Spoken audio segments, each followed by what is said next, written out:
ताकत हमें नहीं है, इतना स्टेमिना हमें नहीं है, लेकिन ये अपना पूरा कर्तव्य करते हैं, हम लोगों को एक्टिव रखते हैं।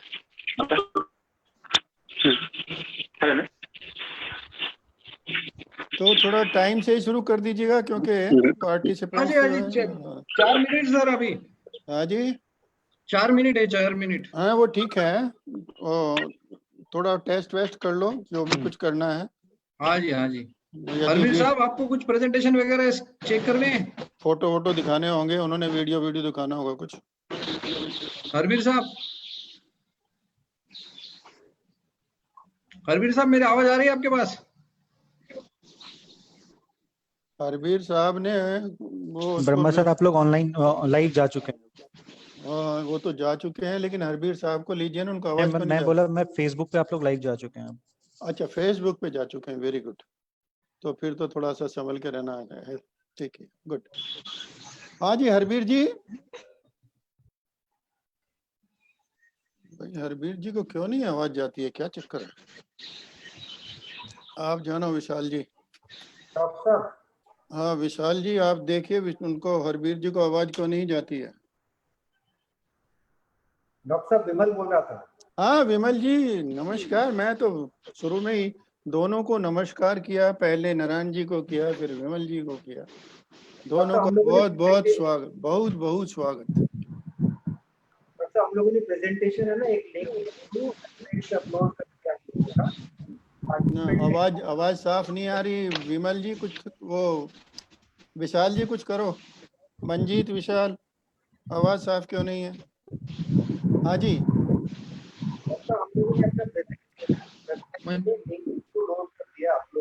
नहीं समझ में आ रहा, नहीं समझ में, नहीं समझ में आ रहा विमल जी, आवाज साफ करेंगे तब ना। सचिन जी थोड़ा बोलो आवाज इनको। नहीं क्लियर आ रही है।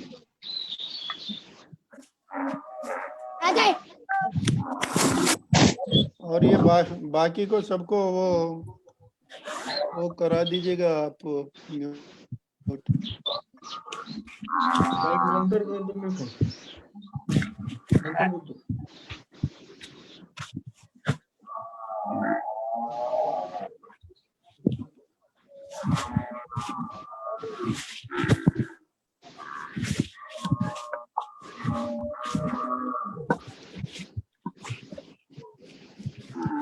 सबसे थोड़ा रिक्वेस्ट कर दीजिएगा, आप अपना जो माइक है उसको म्यूट रखेंगे।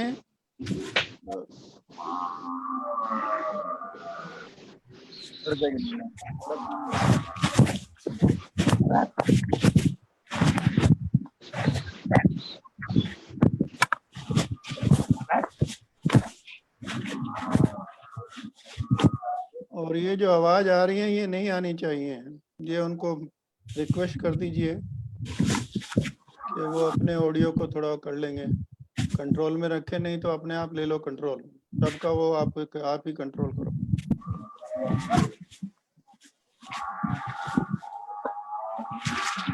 हाँ कहाँ गए विमल जी, आप कुछ कह रहे थे? हेलो हरवीर जी।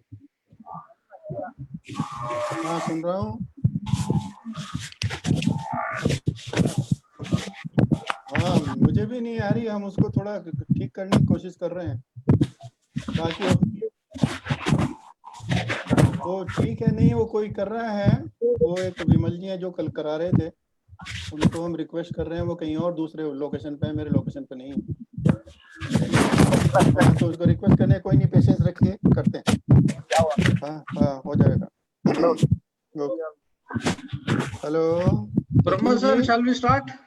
हाँ लेकिन आवाज साफ आ रही है सबको, वो हरवीर जी को भी आवाज नहीं जा रही है, उनका फोन था। Harveer ji can you hear me? Harveer ji आपको आवाज आ रही है? देखिए हरवीर जी को आवाज नहीं जा रही।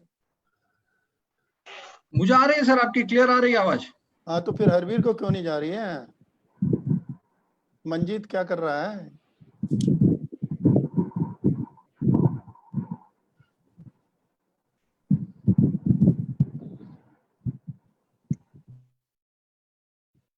हाँ जी आवाज क्यों नहीं जा रही? हमको आ रही है सर आपकी आवाज। अरे मेरी तो आ रही है, हरवीर की आवाज सुनवाओ मेरे को। विमल जी की आवाज सुनवाओ मेरे को।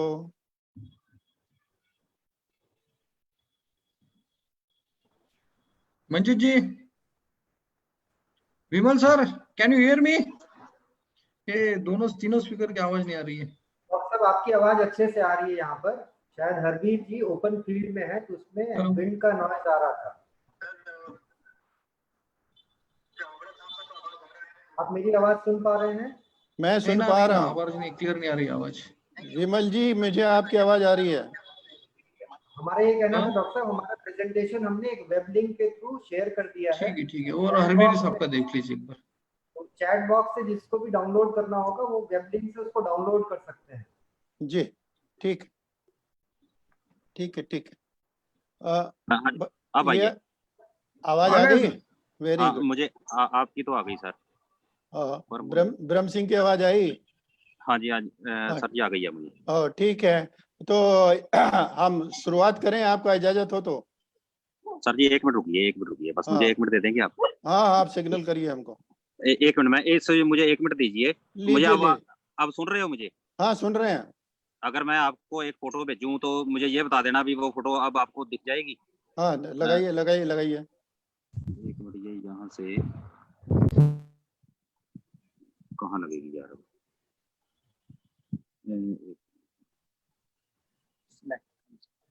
नहीं यार, जाएगी ऐसे ही जाएगी। 1 मिनट सर जी, सर 1 मिनट दीजिए मुझे बस। हाँ जी हाँ जी हाँ जी लीजिए।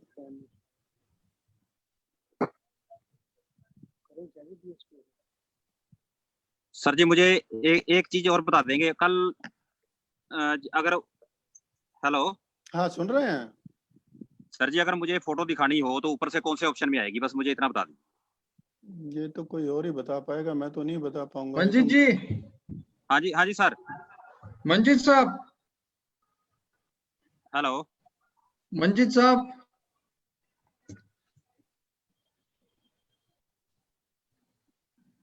हेलो मंजित साहब।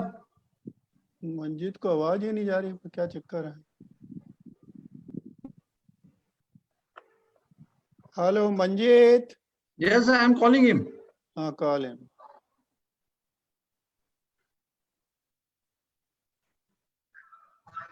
अरे वो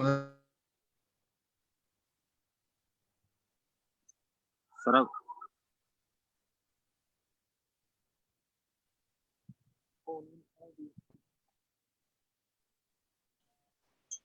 हरवीर साहब 1 मिनट।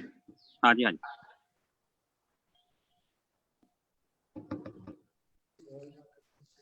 हाँ वीर सर, क्या इशू हुआ? सर जी मुझे ये बताइए, अगर मैंने कोई फोटो दिखानी हो तो ऊपर से कौन से ऑप्शन में से निकलेगी? सर वो जो कल आपने आपके जो जूम का जो आपका प्लेटफॉर्म है उस पे नीचे आपके एक वो आ रहा होगा, कंटेंट शेयरिंग का ऑप्शन। एक मिनट सर, जूम के नीचे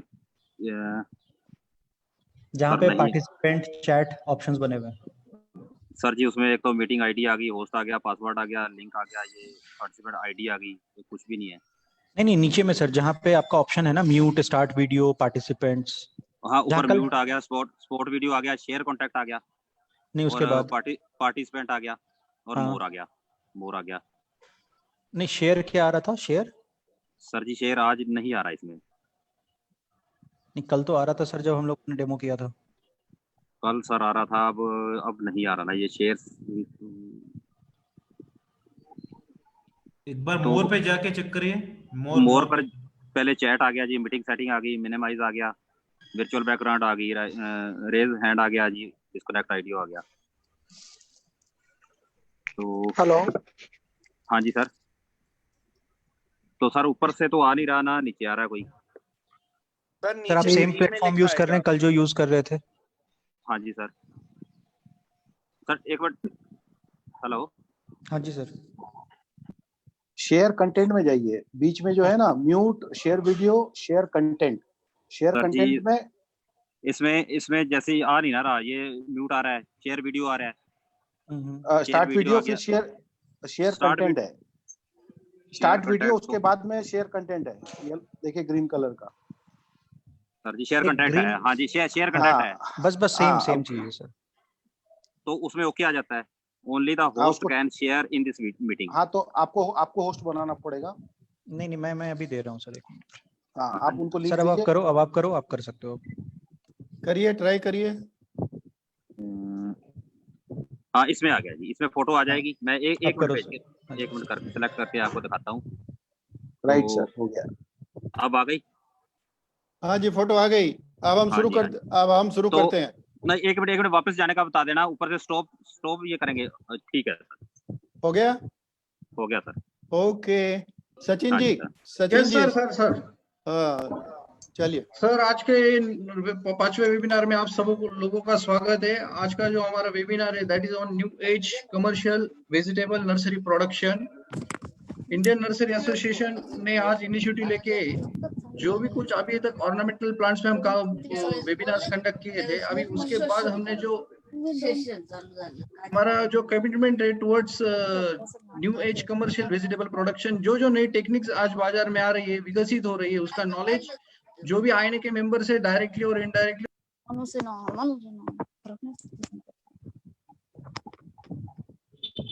डायरेक्शन सर, ऑफ आवाज- Brahma Singh sir and president YP Singh साहब के इसमें ये वेबिनार का प्रायोजन किया हुआ है।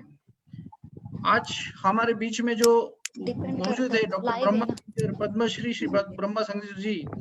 ही is the founder of he is a renowned scientist and moreover हमारे साथ जो आज के दो स्पीकर है जो प्रैक्टिकली फील्ड में काम कर रहे हैं, doctor Narayan Chavda sir, founder and chairperson of VNR group Chhattisgarh. उनके साथ हमारे दूसरे स्पीकर जो बनेंगे mister Vimal Chawda, MD VNR seeds private limited Raipur Chhattisgarh. और हमारे जो और एक स्पीकर है mister Harbir Singh Toor, founder hitech Harbir nursery Ladla Kurukshetra Haryana. मैं इन सभी लोगों का इंडियन नर्सरी मैन एसोसिएशन की ओर से स्वागत करता हूं। और आज जो हमारे साथ पार्टिसिपेंट जुड़े उनका भी इंडियन नर्सरी मैन एसोसिएशन के साथ स्वागत करता हूं।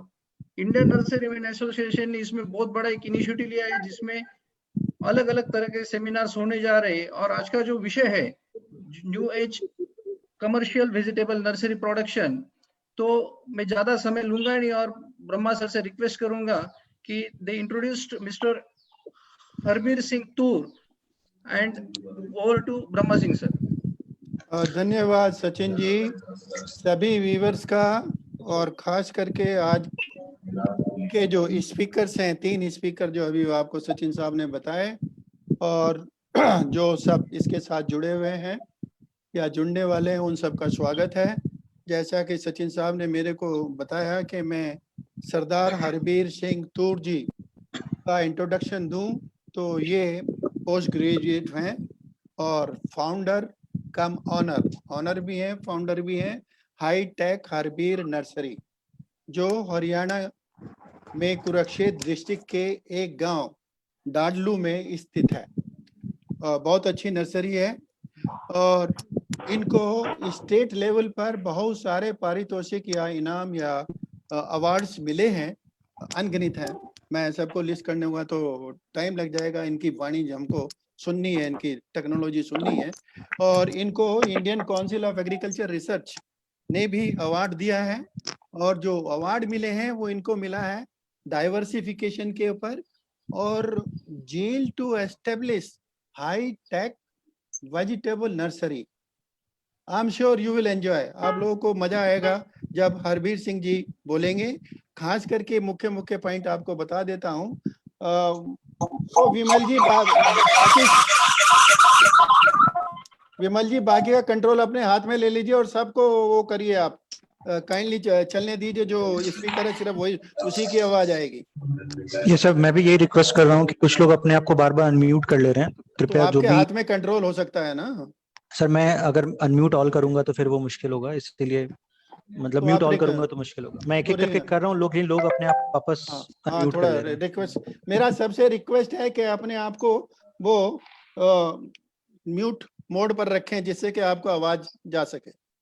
सो मैं कह रहा था हरबीर सिंह जी के बारे में कि ये जो हाईटेक नर्सरी में एक चला है लो टनल, जो छोटा सा वो पॉलीथीन या पॉलीथीन ये नहीं, ओहो ये क्या हो रहा है भाई। Hello, should I continue? Yes sir, yes sir. हाँ, कुछ लोग so- अपने आप को अनम्यूट कर ले रहे हैं इसलिए हाँ, issue हो रहा है। सो जो लो टनल टेक्नोलॉजी है उसमें जनरली प्लास्टिक यूज होता है, लेकिन हरबीर जी नॉन वूवन फैब्रिक इस्तेमाल कर रहे हैं जो यूवी ग्रेड का है, अभी आपको दिखाएंगे थोड़ी देर में। और इन्होंने चैलेंज किया है कि इनकी नर्सरी में यदि कोई बीमारी कोई ढूंढ दे तो इनको ये वो इनाम देंगे, वो इनको इतना अच्छा कॉन्फिडेंस है। और इन्होंने एक अपना ही मीडियम बनाया है सोयल का, जो कि ये नर्सरी में इस्तेमाल करते हैं, उसकी वजह से इनकी नर्सरी बहुत अच्छी होती है और स्वस्थ होती है। और माइक्रो स्प्रिंकलर का भी इस्तेमाल करते हैं और ये बहुत ही हाई टेक है। वेजिटेबल के अलावा हमने इनको रिक्वेस्ट किया है कि आज के दिन में जो पैडी की नर्सरी इनके फार्म पर हो रही है उसका भी थोड़ा सा झलक हमको दिखाएंगे। तो ज्यादा टाइम न लेते हुए हरबीर सिंह जी से मैं रिक्वेस्ट करता हूं कि वो हमको थोड़ा ज्ञान दें, वो अपनी नर्सरी और अपने बारे में सब कुछ जो बताना चाहें बताएं। नमस्कार। डॉक्टर साहब सुन रहे हैं आप मुझे? सुन हाँ पा जी, रहे हाँ हैं? जी, आवाज आ रही है। हाँ जी, नमस्कार। मेरा नाम हरबीर सिंह है। मैं विलेज डाडलू, चाबद मारकंडा डिस्ट्रिक्ट क्षेत्र से हूँ। सर मैं पिछले 15 साल से नर्सरी के प्रोफेशन में हूँ। तो ऐसा था जब मैंने ये इस फील्ड में एंटर किया तो मुझे कई समस्याएं महसूस हुई और फार्मर्स की कई परेशानियां मुझे महसूस हुई कि जो दूर होनी चाहिए, क्योंकि मैं इन परेशानियों से निकल चुका हूँ। तो मुझे भी जब मैंने 95 में अपनी खेती का सफ़र शुरू किया तो मुझे भी पहले कई चैलेंज आए मेरे सामने भी। तो मैं पहले खुद अपनी नर्सरी खरीदता था और सरकारी नर्सरियों से भी लेता था, पर मुझे उसमें कई वैराइटीज़ में कोई नज़ारा नहीं आया। तो मुझे ये महसूस हुआ कि अपनी एक नर्सरी बनाई जाए और फार्मर्स को अपने साथ लेकर चला जाए। तो सर बात जैसे मुझे टॉपिक नर्सरी का ही दिया गया है तो मैं अपनी नर्सरी की टेक्निक के बारे में बताऊंगा। बाकी डॉक्टर साहब ने बहुत ज़्यादा मेरे बारे में कह दिया है। मैं एक छोटा सा किसान हूँ। तो सर अब ऐसा है, अभी जैसे डॉक्टर साहब ने एक बात करी थी मीडिया से। सबसे पहले तो मैं बात नर्सरी सिलेक्शन से शुरू करूंगा, बीज सिलेक्शन से। हमें ये महसूस हुआ कि वो वैरायटी लगाई जाए जिस जिस वैरायटी की मांग हो। तो जब मैंने नर्सरी के फील्ड में एंटर किया तो मुझे पहले ये समझने में बड़ी दिक्कत आई भी किस एरिया में, क्योंकि नर्सरी के काम को हमने बहुत आगे लेकर जाना था, लंबे कई स्टेट्स में हमने एंटर करना था। तो पहले हमने माहौल देखा, सारी मंडियों को मंडी का सर्वे किया हमने, फिर वैरायटियां सेलेक्ट करी। मंडी में जिस वैरायटी की पकड़ थी उसको ढूंढा हमने, किस कंपनी के पास क्या प्रोडक्ट है उसको लिया हमने। तो सबसे पहले तो मैं बात यहाँ से शुरू कर दूंगा, जब भी हम अपनी नर्सरी में कोई चीज नई सोइंग करते हैं उसको पहले हम 1 या 2 साल अपने खेत में टेस्ट करते हैं। ये सबसे ज्यादा जरूरी है। अब क्योंकि इतना लंबा टाइम हमने इस फील्ड में गुजार लिया है तो अब हमें पता ये लग गया है कि यूपी में कौन सी वैरायटी चलेगी, पंजाब में कौन सी चलेगी, राजस्थान में कौन सी चलेगी। और अब ये सफर हमारा धीरे धीरे बढ़ते बढ़ते अब इटली तक पहुंच गया है। अब हमें ये भी पता लग गया है भी इटली में भी कौन सी या यूरोप में भी कौन सी वैरायटी क्लिक करे। तो जब हमने नर्सरी शुरू करी, मैंने 2005 से मैंने नर्सरी का अपना ये सफर शुरू किया, तो उस टाइम नर्सरी में कई दिक्कतें थी। पहले हमारे पास एक ज्ञान की कमी थी, दूसरा टेक्निक की कमी थी। तो हम जैसे नर्सरी ग्रो करते थे, 1 किलो सीड के पीछे 70-80 हज़ार सीडलिंग लिया करते थे। हमें महसूस हुआ भी अगर इसी हिसाब से चलते रहे तो हम प्रॉफिट में नहीं जा पाएंगे। तो हमने एक नया मीडिया खोजा जिसके ऊपर हमने कई साल रिसर्च की, 4-5 साल लगे रहे उसके पीछे। एक मीडियम जो हमने निकाला उसमें 3 चीजें हमने कलेक्ट करी। सबसे पहले तो दिमाग में ये चीज थी हमारे भी, वो चीजें हमारे हाथ में होनी चाहिए जो इजीली मार्केट में अवेलेबल हो और फ्री ऑफ कॉस्ट हो। तो हमने 3 चीजें उठाई, जिसमें चावल का जला हुआ छिलका है, काऊ डंग है और तीसरा इसमें रिवर बेल्ट की रेत है। ये तीनों चीजों का मिक्सचर हमने इकट्ठा करके एक अपना मीडियम बनाया। फिर उसमें सबसे बड़ी दिक्कत ये थी कि क्या चीज किस रेशो में होनी चाहिए। तो हमने धीरे धीरे ये महसूस किया, हम हर 15 दिन बाद एक नया ट्रायल लगाते रहे। उसमें हमें एक चीज हमने निकल के सामने आई कि मौसम का इस मीडियम के ऊपर सबसे ज्यादा इफेक्ट पड़ता है। जितनी गर्मी बढ़ती जाएगी चावल का छिलका कम होता जाएगा, रेत बढ़ती जाएगी, किसी मौसम में हमारी जो जानवर की ये FYM है ये बढ़ती जाएगी। तो ये हमने 4-5 साल लग गए हमें ये अपना मीडियम सेट करने में। तो अब हम जब नर्सरी अपनी ग्रो करते हैं, पहले हम एक बेड बनाते हैं। वैसे तो नर्सरी बिल्कुल हम देसी तरीके से ले रहे हैं, पर इसको इस देसी तरीके को ही हमने हाईटेक बना दिया है। मैं कुछ फोटोग्राफ्स आपको दिखाता हूँ। सबसे पहले मैं स्टेप बाय स्टेप चलूंगा। पहले मैं दिखाता हूँ कि हमारे जो बेड होते हैं, जो हमारे बेड होते हैं वो एक हेलो, हाँ, ये सुनाई आ रहा है। हाँ जी। तो ये देखिए, ये मेरे बेड हैं। गुड। ये 1 मीटर चौड़े हैं और 1 किले की लंबाई के हैं। मेरे पास अब 16 एकड़ में नर्सरी होती है, 16 एकड़ में ही ऐसे नर्सरी होती है। तो इसको करने के बाद बेड बनाने के बाद मैं एक और दिखाता हूं आपको। उसके बाद हम इसके ऊपर जो हमने अपना मीडियम बनाया हुआ है, ये देखिए, इसके ऊपर एक लेयर लगाई जा रही है। ये जो लेयर है ये 2.5 से 3 इंच की एक लेयर लगती है इन बेड्स के ऊपर। डॉक्टर साहब सुन पा रहे हैं आप मुझे? हाँ, बिल्कुल आ रहा है, आप हाँ बोलते रहिए। अच्छा, जहाँ नहीं आएगा टोकेंगे आपको। ठीक है सर।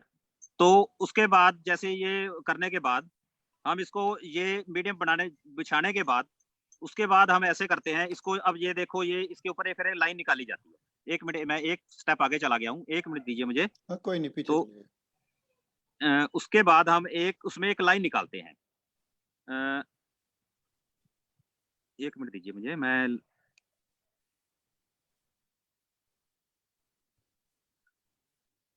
कोई नहीं, जहाँ से आ रहा है वहीं से चलिए, बता दीजिए। हाँ जी। तो सर एक लाइन निकालते हैं हम। ये लाइन हाँ। निकाल के उसके बाद ये हमारा ऊपर सीट लगा हुआ है। ये 3 इंच चौड़ी हमारी जो लाइन टू लाइन है वो 3 इंच का फर्क है, फासला है। ये 1 मीटर बेड के ऊपर 10 रो हमारी निकली हुई है। इसमें अब ये सीट लगा हुआ है। तो सीट लगाने के बाद हम इसको फिर इसके ऊपर हम इसको बंद कर देते हैं ऊपर से। बंद करने के बाद ये हमारे स्प्रिंकलर चल जाते हैं।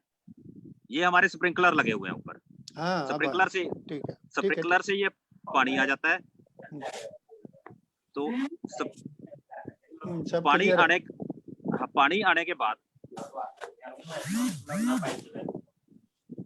आने के बाद उसके बाद हम इसको एक मल्च शीट या व्हाइट शीट से इसको कवर करते हैं हम। 1 मिनट में ये भी आपको फोटोग्राफ दिखाता हूँ।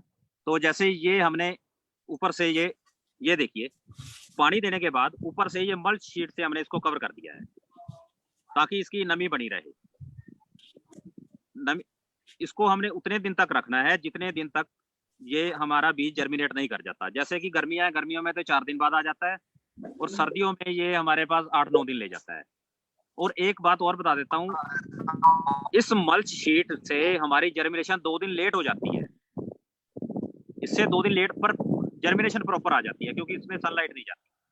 तो लास्ट ईयर हमने इसमें फिर पॉलीथीन शीट का भी यूज किया है हमने। पॉलीथीन शीट से ये है कि 2 दिन अर्ली आ जाती है जर्मिनेशन, क्योंकि सनलाइट उसमें से क्रॉस होती रहती है। तो जर्मिनेट करने के बाद ये हमारी जर्मिनेशन आ गई। ये हमारी चिल्ली है, तो ये जर्मिनेट कर जाती है।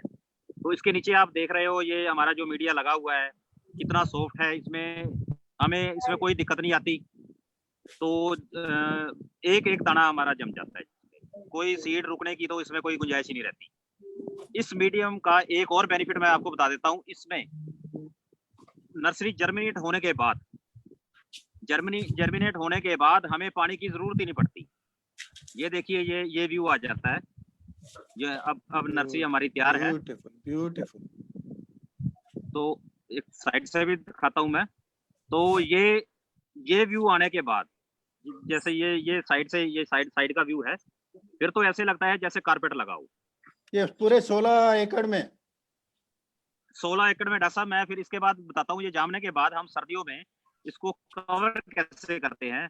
पहले हम, जैसे आपने बताया, पॉलीथीन की शीट हुआ करती थी। जैसे ये देखिए, ये बड़ा क्लोज का ये व्यू आ गया।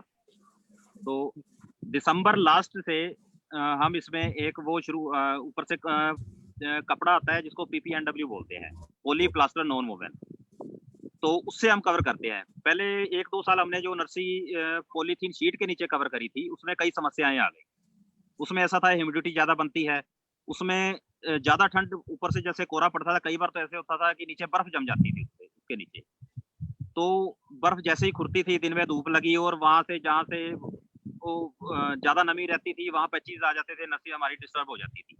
पर 10 साल से जब मैं कपड़ा यूज कर रहा हूँ, तो उसमें ये है ना, तो कभी हमें ये दिक्कत आई है। ह्यूमिडिटी का तो मतलब नहीं, ये देखो कपड़ा है हमारा, ये 25 GSM का है। डॉक्टर साहब देख पा रहे हैं इसको आप? हाँ, इसको जरा आधा मिनट जरा छोड़िए, ऐसे ही व्यूअर को हाँ थोड़ा जी, हाँ देखने को मिले, अच्छी तरह समझ लें। बोलते हाँ रहिए, जी, हाँ। बोलते रहिए। तो ये जो कपड़ा है, पहले हमारे लिए ये इतना चैलेंज था, जब हमने फॉरेन से मंगवाया, उन्होंने हमसे ये पूछा भी ये आपको कितने GSM चाहिए, तो हमें पता ही नहीं लगता था कि ना कभी किसी ने इंडिया में किसी ने यूज किया था। तो उन्होंने कहा भी 6 GSM से लेकर 250 GSM तक आता है। GSM का मतलब हो गया ग्राम पर स्क्वायर मीटर, और ये UV स्टेबलाइज्ड है, अल्ट्रा वायलेट रेजिस रोकता है। इससे हमारी नर्सरी एकदम बिल्कुल एक्यूरेट आ जाती है। इसमें सबसे बेनिफिट इसका ये है कि पानी इसमें क्रॉस नहीं करता, हवा इसमें क्रॉस हो जाती है। और ये अब तो इंडिया में बिल्कुल, काफी उपलब्ध है, ये भी बोल दो। हाँ, इंडिया में मिलता ये है। इंडिया में बनने लग गया है। रिलायंस अब इनको रिलायंस बना तो नहीं रही, पर इनको जो रॉ मटेरियल देती है, तो हमारे जैसे यहाँ काला आम है, हिमाचल में कई जगह प्लांट लगे हुए हैं, बड़ा इजीली मिल जाता है हमें। और ये बता देता हूँ, 155 रुपए किलो पड़ता है हमें ये, और 1 किलो में 40 मीटर चढ़ जाता है ये। 1 किलो में 40 मीटर की लंबाई ये कवर करता है, और मेरा ये 2 साल चल जाता है। जैसे ये पहले साल का है, अब दूसरे साल में बताता हूँ, थोड़ा सा फेड जरूर हो जाता है, पर इसका कोई नुकसान वाली बात नहीं है। तो ये जैसे ये देखिए, ये अब मेरा दूसरे साल में है, ये थोड़ा सा रंग जरूर बदल जाता है, पर दूसरे साल में ये 2 साल इजीली निकाल जाता है। तो इसमें ना तो नर्सरी का ऐसे है भी कोई अप डाउन नहीं आता, प्रॉपर इसमें इरिगेशन होता रहता है, कोई ह्यूमिडिटी नहीं बनती इसमें। इंसेक्ट का तो मतलब ही नहीं, क्योंकि हम बिल्कुल इसको जमीन के साथ लगा देते हैं। तो ये होने के बाद एक हमारा जो मीडिया है, उसकी सबसे जो बेनिफिट वाली बात ये है कि उसमें हमें नर्सरी ग्रो करने तक पानी की जरूरत है। ग्रो करने के बाद हमें पानी की जरूरत ही नहीं है, चाहे मेरी नर्सरी 3 महीने खड़ी रहे, तो उसमें रूट भी इतनी जबरदस्त आ जाती है। ये अब रूट देखिए अपने, ये जितना प्लांट मैं ऊपर दे दूंगा, 1.5 गुना ये जो प्लांट है वो मेरा जमीन के नीचे से निकलता है। और हमें जमीन के नीचे की ज्यादा टेंशन रहती है कि हमारा नीचे क्या निकल रहा है। हेलो, हाँ, सुन रहे हैं। हाँ जी, ये फोटो दिख रही है डॉक्टर साहब आपको? हाँ, तो अच्छी दिख ये रही है, है, रूट की लंबाई अच्छी दिख रही है। हाँ जी, हाँ जी, मैं सिंगल भी दिखाता हूँ आपको। तो ऐसा था भी, ये इस जो ये मीडिया था, इसका सबसे ज्यादा बेनिफिट ही ये था कि ना तो इसमें रूट डैमेज होती है जब हम निकालते हैं। ये देखो, अब बड़ा छोटा सा प्लांट है, 10-12 दिन का, ये गोभी की नर्सरी है मेरी। गुड। और तना देख लो, अभी पूरी प्रॉपर में हरा भी नहीं हुआ, और नीचे इसकी रूट देख लो जी। तो जो सेकेंडरी रूट्स हैं वो सारी बाहर आ जाती हैं। तो नर्सरी का तो खेत में जाकर मरने का तो मतलब ही नहीं है। किसान की कमी से अगर रह जाए तो रह जाए, हमारे एंड से कोई दिक्कत नहीं आती। तो ये करने के बाद डॉक्टर साहब, और हर साल हम सुधार करते गए, धीरे धीरे और भी बड़ा कुछ सीखते गए। अब मैं आपको एक और बात बताता हूँ। देखो, ये फिर जो अब नर्सरी का ये फुल व्यू है। तो ऐसा है, ये 16 के 16 एकड़ ऐसे होते हैं। और मेरा ये चैलेंज है डॉक्टर साहब, कोई भी अगर एक प्लांट भी, सिंगल प्लांट भी कोई बीमारी वाला दिखा दे मेरी नर्सरी में, नर्सरी की लाइन छोड़ दूंगा, ये मेरा दावा है जी, और पिछले 10 साल से दावा है। 16 एकड़ केवल चिली की नर्सरी? डॉक्टर साहब, चिल्ली, कैप्सिकम और टमाटो, तीनों को मिला के? ठीक ठीक, तीनों को मिला के 16 एकड़ होती है मेरे पास। और ठीक। बाकी ऐसा है, साथ में थोड़ी थोड़ी जैसे गोभी हो गई, ब्रिंजल हो गया, होता सारा सीजनली है मेरे पास। और बाकी जो एक्सोटिक वेजिटेबल है वो हम लेते हैं अपने पोली हाउस में। जी। तो पोली हाउस में भी मैं दिखाता हूँ आपको। तो पोली हाउस में भी जो हम नर्सरी लेते हैं, उसमें भी हमने ये मीडिया लगाया हुआ है जी। उसमें भी कोकोपीट छोड़ के हमने इसी मीडिया में तैयार करी थी। तो उसमें पर थोड़ा सा हमें थोड़ी सी दिक्कतें आई उसमें दिक्कतें ये थी, अगर तो वो नजदीक जानी होती, जैसे ये मेरे पोली हाउस वाली है नर्सरी, तो उसमें सबसे ये दिक्कत ये थी, अगर तो नर्सरी जानी होती थी नजदीक जाने में तो कोई दिक्कत नहीं थी, पर जैसे जैसे अगर नर्सरी कोई दूर ले जाता था, दूर जाने में ऐसा था भी ये ड्राई हो जाता था नीचे से, और ये मेरा जो मीडियम था वो भुर जाता था, क्योंकि राख थी और रेत थी इसमें। तो हमने उसका फिर एक विकल्प निकाला, एक नेट पोट आता है, हमने पुणे से मंगवाया वो। उसमें ये बताया गया था कि वो डिस्टर्ब नहीं करेगा आपकी, मतलब ये डिसॉल्व हो जाएगा गर्मी में अपने आप ही जमीन में। पर हमने जो अपने ट्रायल लगाते हैं, हमने देखा 3 महीने बाद जब खेत की जुताई करी, 3-4 महीने बाद, तो वो वैसे का वैसा ही निकल आया। तो हमें महसूस हुआ भी ये चलेगा नहीं भाई, ये जमीन को खराब कर देगा, क्योंकि प्लास्टिक है, ये गला नहीं। तो बड़ी मजबूरी के ऊपर हमें कोकोपीट के ऊपर आना पड़ा। मैं अब इसका एक बेनिफिट और दिखाता हूँ, मैं आपको एक ओनियन की अपनी नर्सरी दिखाता हूँ। वैसे हर चीज हमारी जो है वो लाइनिंग में होती है, तो ओनियन की मैं नर्सरी दिखाता हूँ, ये भी हमारी लाइनिंग में ही होती है। और इसकी जो उखड़ाई, जैसे हम उसको उखाड़ते हैं तो हमें किसी भी इम्प्लीमेंट की जरूरत नहीं है इसको उखाड़ने में, तो बड़े इजिली आराम से ही ये उखड़ती रहती है। तो मुझे हाथ से ही उखड़ती है, मैं वो भी आपको एक छोटी सी वीडियो भी दिखाऊंगा। तो उससे पहले एक और चीज दिखाता हूँ मैं। पहले हम एक रिंग लगाया करते थे, जैसे आपको पीछे एक रिंग नजर आ रहे हैं ये नर्सरी के ऊपर जी। तो हम ये हमने पिछले साल रिप्लेस किए हैं। पहले हम एक जो होता है एक गैल्वेनाइज्ड पाइप होता था, सरिया सा होता था, उसका लगाते थे, पर उसमें भी जंग लग जाता था। ये हमने एक पिछले साल एक नया खोजा है, तो ये फाइबर का बना हुआ है। ये जो पीछे रिंग लगा हुआ है ये फाइबर का है, तो इसकी लाइफ तो बताते हैं 40-50 साल कहीं नहीं जाता, और मुझे लगता है कि शायद ना जाए वो, कहीं इतने साल तो जाता नहीं वो। 5 mm का है, तो वो यूज करते हैं हम इसके ऊपर। तो इसमें हमें कई ये था भी, जो कपड़ा हम दूसरे साल में ले जाते थे, अगर वो जंग लग जाता था तो हमारा कपड़ा वहां से ब्रेक कर जाता था। इसमें ये है भी कपड़ा हमारा ब्रेक नहीं करता। तो ये जैसे अब ये जैसे ये कवर, अब इसको इस फोटो पे जो आप ये देख रहे हो, इसमें अभी पानी नहीं लगा। तो ये जैसे ये लगा रही है, जैसे ये आप बीच में एक छोटा सा ये कटन देख रहे होंगे, ये एक लेडी जो ब्लैक वाली है, ये इसका हाथ से, ये अगर हमारी यहाँ से वैरायटी बदल जाती है तो ये एक निशान लगाते हैं हम बीच में, तो हमें याद रहे कि किस बेड के ऊपर हमारी वैरायटी ये भाई चेंज हो गई है। तो ये छोटे छोटे पॉइंट्स का डॉक्टर साहब हमने ध्यान रखा हुआ था, इससे हम चलते चलते। तो बाकी ऐसा था भी, जैसे ये हमारी ओनियन की नर्सरी है, ये दिखाता हूँ आपको, ये भी लाइनिंग में है। तो ये डॉक्टर साहब देख पा रहे हैं आप? हाँ, बड़ी सुंदर है और अच्छी है, हेल्दी है। हाँ जी, हाँ जी, हाँ जी डॉक्टर साहब, ये भी है। तो ये इसको भी हम, ये जो इसी मीडिया का ही ये कारण है कि एक तो दाना दाना आ जाता है, बिल्कुल बाहर आ जाता है, रुकने का तो मतलब ही नहीं है। तो मैं आपको एक वीडियो एक बार दिखाता हूँ, जैसे अब नर्सरी की जो, एक मिनट दीजिए मुझे, मैं ये देखता हूँ, ये बड़ा क्लोज का व्यू भी दिखाता हूँ एक और नर्सरी का। ये देखो, अभी जामी थी, अभी ये सेकंड पत्ता बीच में से निकल रहा है अभी। जी। तो ये था सर, ऐसा है भी, ये छोटे छोटे ये पॉइंट्स इकट्ठे करते गए, हमें भी ये था। अब जैसे लोग ट्रेनिंग लेते हैं, गवर्नमेंट इंस्टीट्यूट से भी लेते हैं, या बड़े हाई टेक के ऊपर जाना चाहते हैं, हमने लो टाइम टनल से ही इसको हाई टेक कर लिया है। तो इसका हमें काफ़ी बेनिफिट मिला है जी इस चीज़ का, क्योंकि सारी हर चीज़ इजीली अवेलेबल थी, अपनी पहुंच में थी। तो किसी चीज़ रेत है हमें फ्री ऑफ कॉस्ट मिल जाती है, ये जो FIM है अपने घर की है ये। और चावल का जो जला हुआ छिलका है, इनके लिए तो बड़ी, जो सॉल्वेंट से आ जाता है, इनके लिए तो एक बड़ी टेंशन बनी हुई है कि कहाँ इसको डंप करें। तो उनके लिए, तो हमारे लिए ये गोल्ड माइन थी। तो हम पहले तो हम ये यहाँ से जो बाहर घेर देते थे, वो वहां से उठा लेते थे। फिर अब हमने सॉल्वेंट से बात करी, तो वो हमें ट्राली भर के दे देते हैं, तो वहीं से हम ले आते हैं। तो ये था सर, ये मैं दिखाता हूँ, जैसे ये मेरी अंदर वाली नर्सरी हो गई। तो जो सारी जो वेल वाली या एक्सोटिक वेजिटेबल होती हैं, वो हम अंदर लेते हैं अपनी नर्सरी में। ठीक। तो अब पेडी वाली, आपने एक पेडी वाली भी बात करी थी, मैं पेडी जी। वाली दिखाता हूँ आपको। जी। तो ये हम पहली बार तजर्बा कर रहे हैं और पोली हाउस में लगाई है हमने। ये नर्सरी हमारी पोली हाउस की है। ये अब जैसे 6-7 दिन की थी, उस टाइम की ये फोटो है। अब तो लगाने के काबिल हो गई है। आना चाहिए था, वैसे भी तो आना चाहिए।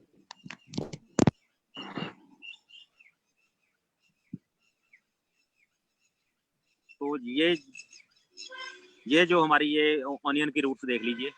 वेरी तो गुड। सबसे ज्यादा डॉक्टर साहब हमारा रूट्स के ऊपर ध्यान रहता है। हमें ये रहता है कि हमारा जमीन से क्या निकल कर आ रहा है, ऊपर से हमें कोई मतलब नहीं।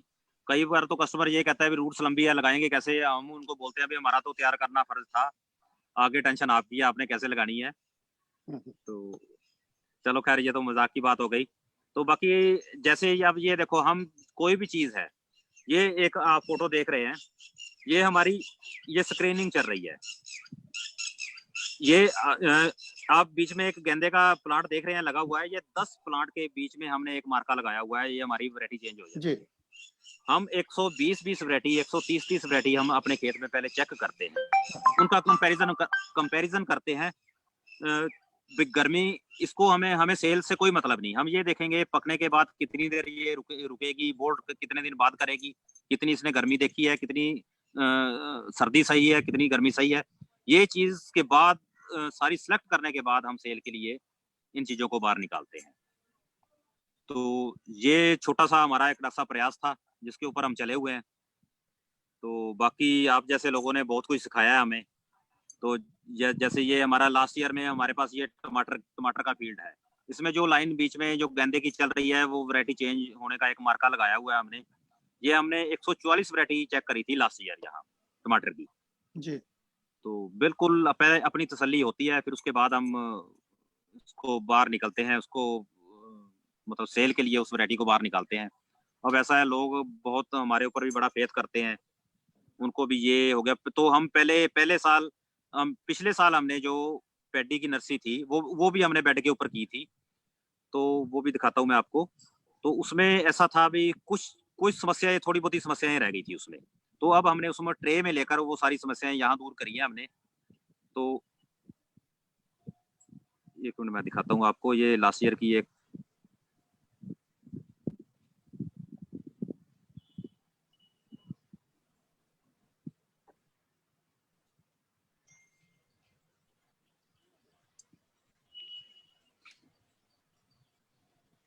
तो ये है डॉक्टर साहब, एक फोटो नहीं मिल पा रही मुझे। तो ये डॉक्टर साहब जब आज ये देखिए, जब जैसे आप लास्ट ईयर आए थे मेरे पास, ये आपकी फोटो भी दिखाता हूँ आपको। ओ, इसको ढूंढ रहे थे आप, जरूरत नहीं थी भाई। चलिए। नहीं डॉक्टर साहब, ये जरूरत रहेगी इन चीजों की डॉक्टर साहब। तो ये जैसे ये लास्ट ईयर ये अपनी गोभी की थी, पूरी गर्मी की। और एक और बात बताता हूँ, इस कपड़े की खासियत बताता हूँ। ये मेरी पिछले जुलाई की नर्सरी है, ये कॉलीफ्लावर की। उस टाइम भी हम ये कपड़ा ऊपर दे के रखते हैं। जो ये कपड़ा हम नीचे उतार रखा है, ये भी हम धूप में भी इसको देकर रखते हैं। ये हमें कई बेनिफिट देता है। जैसे तेज बरसात आ गई, मोटी बूंद आ गई उसकी, अगर पत्ता गोभी का नीचे जमीन को लग जाता है तो वहां से गल जाता है वो। तो हम जैसे ही बरसात आने वाली होती है तो ये कपड़े को ऊपर कर देते हैं, रात सारी ढका रहता है। एक तो मच्छर से बचाव रहता है और बूंदाबांदी से काफी बचाव रहता है। और बिल्कुल हेल्दी नर्सरी है, और ये बिल्कुल गर्मी की नर्सरी है, जून जुलाई की नर्सरी है। तो इस कपड़े के हमें काफी बेनिफिट, पॉलीथीन के मुकाबले काफी बेनिफिट नजर आए हमें। तो बस इसी के ऊपर ही डॉक्टर साहब हमने अपना सारा फोकस किया हुआ है। तो धीरे धीरे बढ़ते बढ़ते ये जैसे हमारे ये डेलीगेट अब मेरे काफी कृषि विज्ञान केंद्र से और हॉर्टिकल्चर डिपार्टमेंट से काफी आते रहते हैं अपने पास। ये फार्मर्स जो हैं, इनके विजिट होती रहती है मेरे पास, और एक दिन की ट्रेनिंग के ऊपर भी आते रहते हैं। तो बस इतना डॉक्टर साहब छोटा सा प्रयास है हमारा। आप कोई तो वीडियो का बात बोल रहे थे बीच में, भूल गए? डॉक्टर साहब वीडियो की मुझे पा नहीं रही, अभी देखता हूँ, थोड़ी सी मेहनत करनी पड़ेगी। अच्छा, खैर कोई नहीं। हाँ तो नहीं, मैं डॉक्टर आप थोड़ा वीडियो, हाँ जी डॉक्टर साहब। ठीक है, आप वीडियो ढूंढते रहिए। तो हरबीर सिंह जी ने अभी आपने सुना इनको, इन्होंने बहुत अच्छी अच्छी बातें बताई आपको नर्सरी के बारे में। और जो सबसे अच्छा है जो इनका दो चीजें बहुत मुख्य हैं मैं कहना चाहूंगा। एक तो इनका मीडियम जिसमें इन्होंने सैंड, फार्मयार्ड मैन्योर और राइस, बर्न्ट राइस, जला हुआ भूसी उसके चावल की, इनको तीनों को मिला करके किया। और उसका फायदा इतना है कि वो सोयल बहुत भुरभुरी रहती है जिसकी वजह से नर्सरी की जड़ें आसानी से फलती फूलती हैं। ये मैं आपको थोड़ा बताना चाहूंगा कि हरबीर सिंह जी ने जो है ना अनजाने में या अनजाने में ये नस पकड़ ली है नर्सरी की। नर्सरी की नस है उसकी रूट एक तो मेन रूट होती है, फिर उसकी सब्सिडरी रूट होती है, फिर उस पर रूट हेयर होते हैं। तो इनको कम से कम डैमेज हो और इनको फलने फूलने में कम से कम रेजिस्टेंस मिले। यदि चिकनी मिट्टी होगी तो उनको बढ़वार नहीं हो पाएगी, और जब उसको बाहर निकालेंगे तो वो टूट भी जाएगा। और टूट जाएगा तो जब आप खेत में उसको लगाते हैं तो वहां पर उसको बोलते हैं अंग्रेजी में ट्रांसप्लांटिंग शॉक, कि थोड़े दिन इंतजार करना पड़ता है जब वो ठीक से एस्टेब्लिश होता है। तो जो हरबीर सिंह जी के यहाँ का जो फार्मूला है नर्सरी बनाने का, यदि इस तरह से नर्सरी बनाई जाए तो ट्रांसप्लांटिंग शॉक भी कम हो जाएगा, नर्सरी हेल्दी होगी और पानी की भी जरूरत कम पड़ेगी। जो पानी वाला है वो उसमें बहुत साइंस इन्वॉल्व है, जो अभी नहीं कभी बात करेंगे आपसे। जो ये आपका मीडियम है, ये दिन में इसकी मॉइस्चर निकल जाती है, और जब शाम होती है, धूप नहीं होती, तो जो एटमॉस्फेयर में मॉइस्चर होती है ये उल्टा उसको ले लेता है वापस। इसीलिए उसमें पानी देने की जरूरत नहीं पड़ती, जो हरबीर सिंह जी ने बताया है। तो ये बहुत ही इंटरेस्टिंग साइंटिफिक फेनोमेना है, वाकई हाईटेक है। लेकिन हरबीर सिंह जी को मैं बहुत बहुत धन्यवाद देता हूं कि उन्होंने इतना सिंप्लीफाई करके और हाईटेक को बड़े सिंपल वर्ड्स में इन्होंने आपको बता दिया। जो लोग नर्सरी में लगे हैं वो इसको कर सकते हैं और इनके साथ वार्तालाप भी कर सकते हैं। बहुत सज्जन आदमी हैं, जब भी आप इनको फोन करो ये अवेलेबल होते हैं। और मदद मदद मदद करने के अलावा इनके दिमाग में कुछ आता नहीं है। तो बहुत अच्छा है। हमारे देश के नौजवान, मैं तो कहूँगा, जो कहते हैं कि हमारे पास धंधा नहीं है, या जो किसान बोलते हैं कि खेती में कुछ नहीं है, उनको इनसे हरबीर सिंह जी से सबक लेना चाहिए और देखना चाहिए, और हो सके तो इनके यहाँ जाके ट्रेनिंग लेकर के अपना खेती भी करनी चाहिए, इसी तरह की करनी चाहिए और इससे भी अच्छी करनी चाहिए। तो इसके अलावा Sachin ji, over to you, आगे क्या करना है? हरबीर सिंह साहब बहुत बहुत धन्यवाद। आपका जो आज का था वेबिनार में जो प्रेजेंटेशन किया वो बहुत ही प्रेरणादायक था। सभी नर्सरी मैन को एक प्रेरणा मिलेगी, इससे वो प्रेरित होकर अपने नर्सरी में कुछ अच्छा काम करने का जरूर सोचेंगे। और जो टेक्नोलॉजी ड्रिवन जा रहे हैं हम लोग, उस तरह से एक आपका जो प्रयास है वो अच्छा हो। Thank you very much Harbir Singh ji. Now thank you sir ji, thank you ji हमारे आपका। साथ और दो स्पीकर है, मिस्टर विमल चावड़ा सर और doctor Narayan Chavda sir. Doctor Narayan Chawda is the founder and chairperson of VNR group and Vimal Chavda sir is MD VNR seeds private limited. So इन लोगों का दोनों स्पीकर्स का भी प्रेजेंटेशन होगा। तो उसके पहले जो भी पार्टिसिपेंट्स हमारे हैं, जो कुछ नारायण साहब को और विमल सर को कुछ अपने क्वेश्चंस पूछना चाहते हैं, वो चार्ट में डाल सकते हैं, और चार्ट के सेशन में उसको चार्ट में उनको उस क्वेश्चन का रिप्लाई मिल जाएगा। तो आई रिक्वेस्ट ब्रह्मा सर कि डॉक्टर नारायण चावड़ा सर को और विमल चावड़ा सर को वो इंट्रोड्यूस करें। And over to Brahma sir. धन्यवाद सचिन जी। मेरी आवाज आ रही है आप सभी को? Yes sir please continue. Good good. तो अभी आपने हरबीर सिंह जी को सुना हाईटेक वेजिटेबल नर्सरी के बारे में।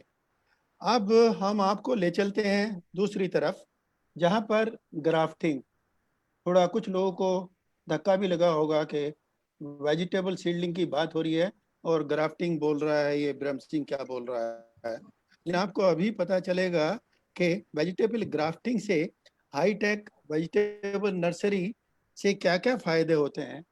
फायदे वो होते हैं कि आप लोग जानते हैं कि इनमें बहुत सारी बीमारियां भी आती हैं और ये वातावरण से बहुत ज़्यादा प्रभावित हो जाती हैं। इनको हम बोलते हैं बायोटिक एबायोटिक स्ट्रेस। तो उन स्ट्रेस को ओवरकम करने के लिए वेजिटेबल ग्राफ्टिंग कैसे होता है वो मैं नहीं बताऊंगा, वो हमारे चावड़ा साहब, दोनों चावड़ा साहब बताएंगे। और ग्राफ्टिंग टेक्नोलॉजी से फार्मर्स को कितना फायदा हो रहा है और फार्मर्स खुद उसको कर रहे हैं वो बताएंगे। और आप जानते हैं कि ग्राफ्टिंग ये ऐसा ही नहीं कि टोमेटो के ऊपर ग्राफ्ट कर दिया। अभी आपको बताएंगे कि ब्रिंजल के ऊपर टोमेटो को ग्राफ्ट करते हैं और दूसरी चीज़ों के ऊपर, डिफरेंट स्पेसीज के ऊपर भी ग्राफ्ट करते हैं। एक स्पेसीज के अंदर भी एक दूसरे के ऊपर होता है, लेकिन इंटर स्पेसीज ग्राफ्टिंग भी ये आपको बताएंगे, जिसको सुनकर के आपको अच्छा लगेगा और आगे भी होगा। और कहने का मतलब ये है कि अरिस्टोटल ने बोला है कि whole is greater than the sum of its part. यदि छोटे छोटे पार्ट अलग कर दें और उसको इकट्ठा करें तो इकट्ठे वाले में कुछ दम होता है, वो बड़ा होता है। तो इसी तरह से इनका भी ध्येय यही है कि uniting two different plants you get a better yield. तो ये तो इनकी टेक्नोलॉजी के बारे में जो आप सुनने जा रहे हैं, बाकी यही बताएंगे। मैंने थोड़ा सा प्रस्तावना बता दी है जिससे कि थोड़ा समझ में आसानी से आ जाए। और जो हमारे स्पीकर हैं, मैं दोनों का सादर स्वागत करता हूँ। They are welcome in this webinar of nursery man association. और इनकी कंपनी का नाम आपको मालूम ही है, VNR seed, vegetable and rice से उनका बनता है। और जो अभी आपको सचिन साहब ने बताया, नारायण चावड़ा साहब जो है ना, वो चेयरमैन है और फाउंडर है VNR ग्रुप का। इनका ग्रुप है, कई एक कंपनी है उसकी, जो खुद भी वो आपको बताएंगे। इसमें VNR नर्सरी प्राइवेट लिमिटेड भी है और VNR सीड प्राइवेट लिमिटेड भी है और भी हैं, दूसरे भी हैं। जो नारायण चावड़ा साहब हैं सीनियर, नारायण चावड़ा साहब is father of Vimal Chavda. So father son duo will educate us today. Good, we are lucky. So Narayan Chavda साहब जो हैं, इन्होंने इलाहाबाद से ग्रेजुएशन किया था, जो SHUTS कहलाती है आजकल यूनिवर्सिटी। हम लोग उसको नैन इंस्टीट्यूट के नाम से बोलते थे उस टाइम पर। और ये we are lucky to have person like Naran Chavda today in this webinar. He is Kirsi Pandit, which he got in 1967. SP farmers award इनको 1968 में मिला और life time achievement award from SP 2015 में मिला। इसके अलावा इन्होंने ये ऑनरेरी डॉक्टरेट मिली इनको 2007 में रविशंकर शुक्ला यूनिवर्सिटी रायपुर में है। और इनको एग्रीकल्चर लीडरशिप अवार्ड 2015 में नवाजा गया, जो कि होम मिनिस्टर साहब ने इनको दिया। 2016 में इनको सीड एंटरप्रेन्योर वाला अवार्ड मिला, जो कि सीड मैन एसोसिएशन का ने दिया। और इनको ऑनरेरी फेलोशिप मिली Indian Academy of Horticulture Sciences, जो कि पहले हॉर्टिकल सोसाइटी ऑफ इंडिया होती थी, उसका अब ये एकेडमी में बदल गई है। और नारायण चावड़ा साहब का कंट्रीब्यूशन बहुत है, तो इनको आप सुनेंगे। इसके बाद आप सुनेंगे विमल चावड़ा साहब को। जैसे कि मैंने बताया, ये सचिन साहब ने बताया, ये मैनेजिंग डायरेक्टर है VNR सीड्स प्राइवेट लिमिटेड के और VNR नर्सरी प्राइवेट लिमिटेड के। मुझे खुशी है कि मैं अपने छोटे भाई को सुनूंगा, क्योंकि मैं भी पंतनगर में पढ़ा हूं और ये भी पंतनगर के ग्रेजुएट हैं। तो हम लोगों का थोड़ा बॉन्डेज पंतनगर वालों का अलग ही होता है। तो मुझे थोड़ा मजा आएगा इनको सुन करके और खुशी भी होगी। और रिसेंटली अभी हाल में ही इनको NG रंगा farmer of the year award से भी नवाजा गया है और इनको बहुत सारे ख्याति प्राप्त हैं। अब हम लोग ख्याति में तो उनके लिए इनको बधाई देते हैं, बहुत बहुत बधाई देते हैं और शुभकामनाएं भी करते हैं कि और इनको अवार्ड मिले। लेकिन आज हमको थोड़ा ग्राफ्टिंग के बारे में हमारे व्यूवर्स को, जो कि इंतजार कर रहे हैं, सुनने के इच्छुक हैं, बड़ी अच्छी संख्या में हैं, तो उनको मैं रिक्वेस्ट करता हूँ सीनियर चावड़ा जी को, नारायण चावड़ा जी को, कि वो हमको थोड़ा सा ज्ञानोवृद्धि करें। चावड़ा जी, नारायण चावड़ा जी। हाँ जी, सभी को नमस्कार। अभी वेजिटेबल ग्राफ्टिंग के ऊपर हम चर्चा करेंगे। और जैसे आपने भी सुना कि बहुत अच्छी नर्सरी पैदा हो रही है वहाँ पे पंजाब में, और उसके बाद एक अगला जो स्टेप है वो वेजिटेबल ग्राफ्टिंग का है। ये vegetable, what is vegetable grafting? हम अभी तक देखते आए हैं कि फलों में ग्राफ्टिंग होती थी, लेकिन सब्जियों के बारे में हमने नहीं सुना। फलों में हम देखते हैं कि कितक की ग्राफ्टिंग होती है, जमबेरी के ऊपर में, और रंगपुरलाइन के ऊपर में संतरा मुकम की ग्राफ्टिंग होती है। आम की ग्राफ्टिंग होती है 13 days 1 और कुरक्कन जैसे रूफटॉप के ऊपर में। अंगूर की ग्राफ्टिंग होती है डॉगरी और आम से रूफटॉप पर होती है। सभी का अपना अपना पर्पज है, किस पर्पज के लिए ग्राफ्टिंग की जाती है। कोई सेलिब्रिटी के लिए की जाती है, कोई प्रॉब्लम के लिए की जाती है। उसी तरह के प्रॉब्लम वेजिटेबल कल्टीवेशन में भी आने लगे, इसलिए वेजिटेबल ग्राफ्टिंग आरंभ हुई।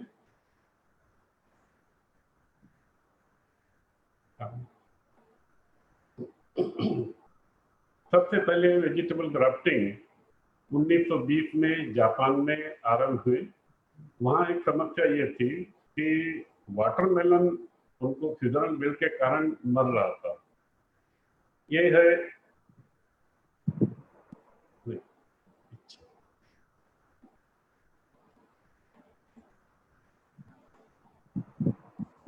तो हेलो,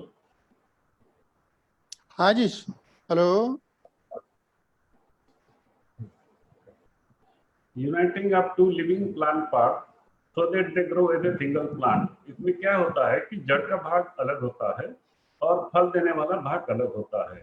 दोनों को जब हम जोड़ देते हैं तो वो ग्राफ्टिंग कहलाती है। वेजिटेबल ग्राफ्टिंग सबसे बड़ा इसमें फायदा ये है कि environmental friendly production of vegetable via vegetable grafting.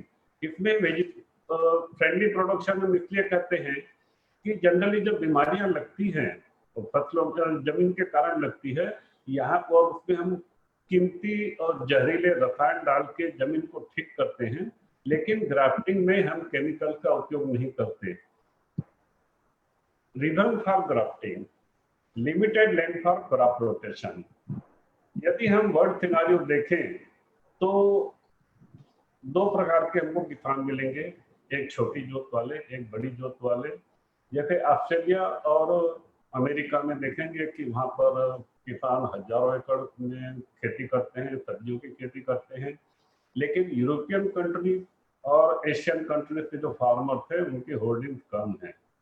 जो बड़े किसान हैं, अगर उसने इस साल 100 एकड़ में टमाटर लगाया है तो वो अगले साल दूसरी जमीन पे टमाटर लगाएगा, वहां पर क्रॉप रोटेशन उनके लिए संभव है। लेकिन जिनकी छोटी जोत है उन लोग के यहाँ प्रॉपर क्रॉप रोटेशन नहीं हो पाता, और जिसकी वजह से bacterial wilt, fusarium wilt, Verticillium wilt, nematode और जैसी बीमारियां लगती है। एक पहले क्या होता था कि ये सब बीमारियों से निजात पाने के लिए एक केमिकल था मिथाइल ब्रोमाइड।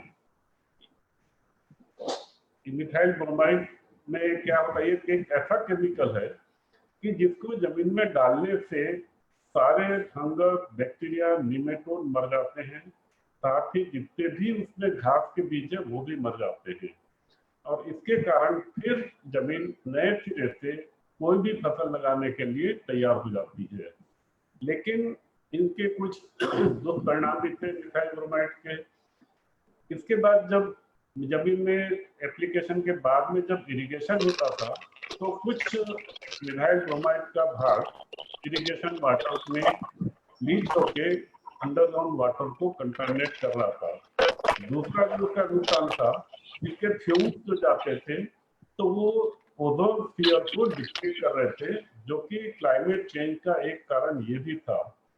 इन नुकसान को देखते हुए यूएनओ ने 2005 से पूरे वर्ल्ड में मिथाइल ब्रोमाइड पर प्रतिबंध लगा दिया। अब जो किसान मिथाइल ब्रोमाइड के ऊपर में निर्भर थे वे भी किसान वेजिटेबल ग्राफ्टिंग की ओर डाइवर्ट हो गए। हम लोग ने यानी डीएनआर टीम ने एक बैंगन की किस्म निकाली थी जो बैक्टीरियल रेजिस्टेंट थी, डीएनआर 218, और ये किस्म ऑल इंडिया कोऑर्डिनेट ट्रायल में इंक्लूड थी। वाराणसी कंडीशन और दिल्ली कंडीशन में ये वैरायटी कंप्लीट रेजिस्टेंस शो कर रही थी बैक्टीरियल विल्ट के लिए, जबकि यही किस्म केरला एग्रीकल्चर यूनिवर्सिटी वेल्लानिकारा में ससेप्टेबल हो गई। तो इस तरह के जो भी रीजन स्पेसिफिक प्रॉब्लम है वो हम वेजिटेबल ग्राफ्टिंग से उससे निजात पा सकते हैं। कुछ लोग कह सकते हैं कि भाई ये इतना लेबर इंटेंसिव टेक्नोलॉजी अपनाने की क्या जरूरत है। नो डाउट इसमें बहुत लेबर लगते हैं, लेकिन उसके बावजूद भी आज अमेरिका जैसा देश जहाँ पे लेबर को 1 घंटे का 500 रुपया देना पड़ता है, आज वहाँ अमेरिका में भी लगभग सभी यूनिवर्सिटीज में वेजिटेबल ग्राफ्टिंग के ऊपर में काम हो रहा है। कुछ लोग कहते हैं कि अरे हमारे ब्रीडर्स इन चीजों को सॉल्व कर सकते हैं, रजिस्टर्ड वैरायटी निकाल सकते हैं, लेकिन ब्रीडर्स की भी एक लिमिटेशन है। एक रजिस्टर्ड वैरायटी या कोई भी वैरायटी डेवलप करने के लिए 6, 7, 8 साल लग जाते हैं। उसके बाद 2-3 साल लग जाते हैं RST और OFD टाइप के ट्रायल्स में। उसके बाद वो वैरायटी किसानों के पास पहुंचती है और फिर 5-6 साल के अंदर में वो वैरायटी फिर से ससेप्टेबल हो जाती है, क्योंकि उस पैथोजन की नई रेसेस तैयार हो जाती है। Why do we graft? Vigour, high and quality, इसमें विगर बहुत बढ़ जाता है, उत्पादन बढ़ जाता है और फसल की क्वालिटी में भी फर्क पड़ जाता है। दूसरा कारण है बायोटिक स्टेटस और एबायोटिक स्टेटस। बायोटिक स्टेटस में bacterium wilt, fusarium wilt, verticillium wilt, phytophthora root rot और रूट नॉट नेमेटोड। इसमें मैं एक चीज बताना चाहूंगा बायोटिक स्टेटस में। अभी भारत सरकार ने बहुत ही लिबरली किसानों को सब्सिडी दी है और किसानों ने ग्रीन हाउसेज बनाए हैं, नेट हाउसेज बनाए हैं और उन लोगों ने इसमें खेती आरंभ की है। लेकिन मेनली यदि हम देखेंगे तो ये किसान 3 फसलें उगा रहे हैं, एक तो खीरा, दूसरा टमाटर और तीसरा शिमला मिर्च। ये तीनों ही किस्में नेमेटोड से ससेप्टेबल हुए। आज जहां जहां भी ग्रीन हाउस लगे हैं लगभग सभी जगह ये समस्या आरंभ हो गई है रूट नॉट नेमेटोड की। अब किसान पूरे ग्रीन हाउस को लेके शिफ्ट तो नहीं कर सकता दूसरी जमीन पे, उसको तो उसी जमीन में खेती करनी है, वही व्यावहारिक है। तो उसके लिए वेजिटेबल ग्राफ्टिंग एक वरदान है। वैसे ही एबायोटिक स्टेटस में high temperature, low temperature, salinity, drought, red soil, pH और फर्टिलिटी। अब इसमें लो टेम्परेचर पे हम बात करते हैं कि जैसे खीरा, कुकुम्बर का एग्जांपल लेते हैं। ये 13 डिग्री सेंटीग्रेड के नीचे में इसकी जड़ें जमीन से न्यूट्रिशन को अपटेक नहीं कर पाती। नॉर्थ इंडिया में हम देखेंगे कि सब जगह विंटर में 5 से 10 डिग्री सेंटीग्रेड टेम्परेचर होता है। इसका मतलब ये हुआ कि वहां पर खीरा विंटर में नहीं हो सकता। लेकिन यदि उसी खीरे को हम कोल्ड टॉलरेंट रोस्टॉक के ऊपर में, जैसे कि कुकुरबिटा फिफ्टीफोलिया जैसे रोस्टॉक में, यदि उसके ऊपर में ग्राफ्टिंग कर देते हैं तो लो टेम्परेचर में भी खीरे की खेती नॉर्थ इंडिया में हो सकती है। वायरस के लिए भी एक लगता है कि ग्राफ्टिंग वायरस पे क्या प्रभाव डालता है। मैं साउथ कोरिया गया था और वहाँ पर वेजिटेबल ग्राफ्टिंग के पितामह डॉक्टर जुंग ली मेरे साथ थे और वो मुझे एक कमर्शियल नर्सरी वेजिटेबल ग्राफ्टिंग की नर्सरी दिखने ले गए। वहाँ पर उन लोग टमाटर के ऊपर में टमाटर की ग्राफ्टिंग कर रहे थे। मुझे ऐसा लगा कि शायद बैक्टीरियल के कारण कर रहे होंगे, तो मैंने फिर पूछ लिया कि आप लोग बैक्टीरियल के लिए ग्राफ्टिंग कर रहे हैं क्या? तो उसने जवाब दिया नहीं, हमारे यहाँ वायरस का प्रॉब्लम है और वो TMV के कारण हम लोग उगा नहीं पा रहे हैं और हमारा जो रूटस्टॉक है टमाटर का वो उसके प्रति रेजिस्टेंट है और उसके ऊपर में टमाटर की जब हम ग्राफ्टिंग करते हैं तो वायरस का रेजिस्टेंस सायन को ट्रांसफर कर देता है और ये हमारी फसल वायरस मुक्त होती है। तो वायरस से भी उससे बचाव हो सकता है। Management of biotic stresses, vegetable grafting provide resistant to some third diseases जैसे फ्यूजेरियम विल्ट, मेलन, कुकुम्बर टमाटर में लगता है, बैक्टीरियल विल्ट टोमेटो एगप्लांट में लगता है, वर्टिफिलियम टमाटर में लगता है, आपके वर्ड में प्रॉब्लम हो गया है, पेपर में बहुत ज्यादा लिखता है, वैसे resistant tolerant root knot nematode जो कि लगभग सभी आजकल सबको लगने लग गया है, मेलन, वाटरमेलन, टोमेटो सभी में नेमेटोड लग रहा है।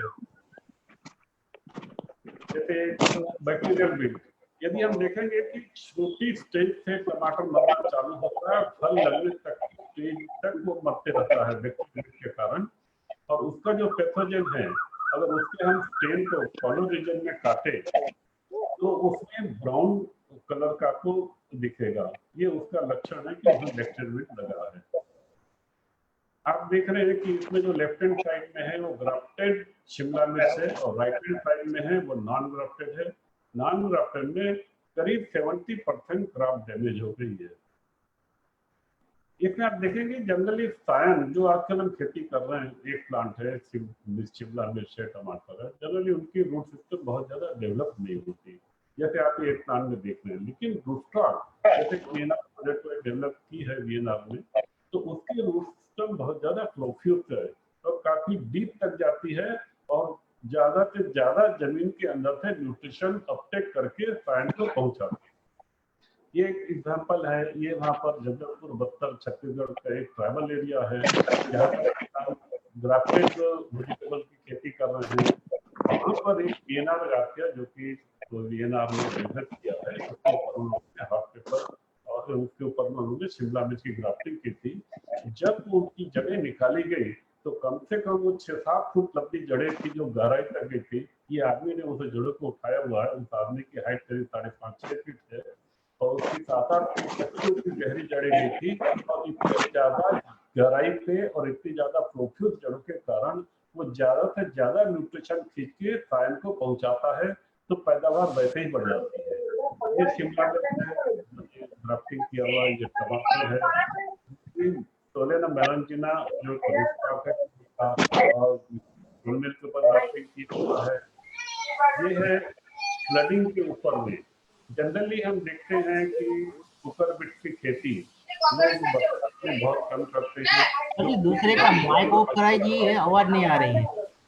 लेकिन उसमें जैसे लेकिन खेती करनी होती और वाटर लॉगिंग कारण हम उसको नहीं कर पाते हैं, तो उसके लिए भी एक ऐसा रूटस्टॉक है जो कि वाटर लॉगिंग रेजिस्टेंट है।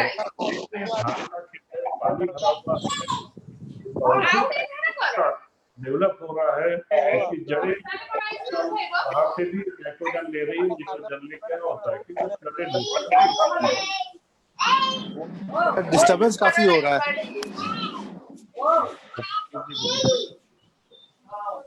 ग्राफ्टिंग की शुरुआत जैसे आप इस मैप से वर्ल्ड वेजिटेबल सेंटर का मैप है, उसके मुताबिक सबसे पहले ग्राफ्टिंग की शुरुआत 1920 में जापान में हुई और साथ ही साथ कोरिया में हुई। वहां से ये चाइना में फैला और उसके बाद में आज की तारीख में ये कई देशों में ग्राफ्टिंग टेक्नोलॉजी पहुंच रही है। और वर्ल्ड वेजिटेबल सेंटर के साइट पे अगर आप जाएंगे तो उनका कहना है कि 1970 से उन्होंने उसके ऊपर में रिसर्च करना चालू किया और आज की तारीख में कहाँ तक वेजिटेबल ग्राफ्टिंग का काम पहुंचा है इस स्लाइड के द्वारा आप देख सकते हैं इसमें। आज की तारीख में अगर हम देखेंगे तो चाइना में तकरीबन 80 से 90% वाटरमेलन, मेलन्स, बहुत सारे हिस्से में बैगन, टमाटर ग्राफ्ट किया जाता है। तो साउथ कोरिया के फोटोग्राफ्स हैं जहाँ पर आप देख सकते हैं टमाटो की ग्राफ्टिंग की जा रही है। वाटरमेलन की ग्राफ्टिंग है जो बॉटल गॉर्ड के रूट स्टॉक के ऊपर की जा रही है। हाइनान चाइना का है जहाँ पर 99% वाटरमेलन ग्राफ्टेड उपयोग करते हैं उन लोग। ये मोरक्को का है। मोरक्को ये अफ्रीका का सबसे उत्तर में स्थित एक प्रदेश है, वहां से यूरोप बहुत ही पास पड़ता है। तो मोरक्को में लेबर सस्ते हैं, यूरोप में लेबर बहुत महंगे हैं, इसलिए मोरक्को में उन लोग क्या करते हैं, बहुत ही बड़े पैमाने पे वहाँ पे वेजिटेबल ग्राफ्टिंग का काम हो रहा है और लगभग पूरी नर्सरी उन लोग यूरोप को वहाँ से एक्सपोर्ट करते हैं। और वहाँ अभी AVRDC Asian vegetable research and development centre Taiwan ने एक प्रोग्राम आरंभ किया है जो सभी देशों के पार्टिसिपेंट को वेजिटेबल ग्राफ्टिंग की ट्रेनिंग दे रहे हैं ये वहीं पे ट्रेनिंग देने का है, यहाँ पे ट्रेनिंग दे रहे हैं, वहाँ पर ये जावा में, इंडोनेशिया में ट्रेनिंग दे रहे हैं, जावा में ट्रेनिंग दे रहे हैं, थाईलैंड में ट्रेनिंग दे रहे हैं, और अरब कंट्रीज में भी इनकी ट्रेनिंग हो रही है। तो बहुत ही उसके ऊपर प्रचार चल रहा है। भारतवर्ष की अगर हम बात करें तो इसमें आप देख सकते हैं कि कितने राज्यों में छोटे पैमाने से लेकर के बड़े पैमाने में वेजिटेबल ग्राफ्टिंग की जा रही है और किन किन फसलों पे की जा रही है वो आने वाली स्लाइड्स में हम आपको बताएंगे। हमारा एक अनुमान है कि आज की तारीख में तकरीबन 20 लाख पौधे हॉट पेपर के ऊपर में इसकी ग्राफ्टिंग कर रहे हैं, मतलब चिली में यूज किया जा रहा है। कैप्सिकम में करीब करीब 15 लाख, टोमेटो में करीब 45 लाख, बैगन के लिए 35 लाख और क्यूकम्बर और वाटरमेलन में अभी कम मात्रा में हो रहा है क्योंकि 50-50 हजार पौधे ग्राफ्ट किए जा रहे हैं। कैसे वेजिटेबल्स की ग्राफ्टिंग की जाती है? इसमें जैसे मैंने शुरू में बताया था कि ऊपर के भाग जो फल वाला होता है उसको सायन बोलते हैं और नीचे जड़ वाला भाग होता है उसको रूट स्टॉक बोलते हैं। दोनों में स्लांटिंग कट करके सिलिकॉन एक क्लिप आती है, उससे उसको जोड़ देते हैं। ये दोनों में बराबर का स्लांटिंग कट दे के दोनों को जोड़ा जाता है और क्लिप लगा दी जाती है। जैसे इसमें भी आप देखेंगे हॉट पेपर के ऊपर में शिमला मिर्च की ग्राफ्टिंग हुई है। ये आप स्लाइड देखिए, इसमें जो रूट स्टॉक की जड़ें देखिए और फीड पेपर की जड़ें देखिए। फीड पेपर की जड़ें जनरली बहुत कमजोर और शैलो रूटेड होती है, जबकि रूट स्टॉक के हॉट पेपर की जड़ें देखिए कितनी ज्यादा प्रोफ्यूज जड़ें हैं। यदि मान लीजिए हमारे जमीन में कोई भी बीमारी नहीं है, उसके बावजूद भी यदि हम शिमला मिर्च की ग्राफ्टिंग ऐसे रूट स्टॉक के ऊपर में कर देते हैं तो 15% उत्पादन हमारा ऐसे ही बढ़ जाता है, क्योंकि ये रूट बहुत ज्यादा जगह एरिया से न्यूट्रिशन अपटेक करके ऊपर सायन को पहुंचाती है। जैसे आजकल हम लोग देख रहे हैं कोरोना में कि मास्क लगाते हैं, बार बार हाथ सैनिटाइज करते हैं, तो ये भी इतना प्रिसाइज काम है वेजिटेबल ग्राफ्टिंग का। जैसे जो सर्जरी होती है हॉस्पिटल में वैसी टाइप का ये है, क्योंकि ये भी जीव है और इनको भी इन्फेक्शन लगता है, तो बहुत ही सावधानी रखनी पड़ती, हाथ धोना पड़ता है और बराबर मास्क लगा काम करना पड़ता है, इथेनॉल का बार बार यूज करना पड़ता है, जो हमारे इक्विपमेंट है उसको हमको सैनिटाइज करना पड़ता है।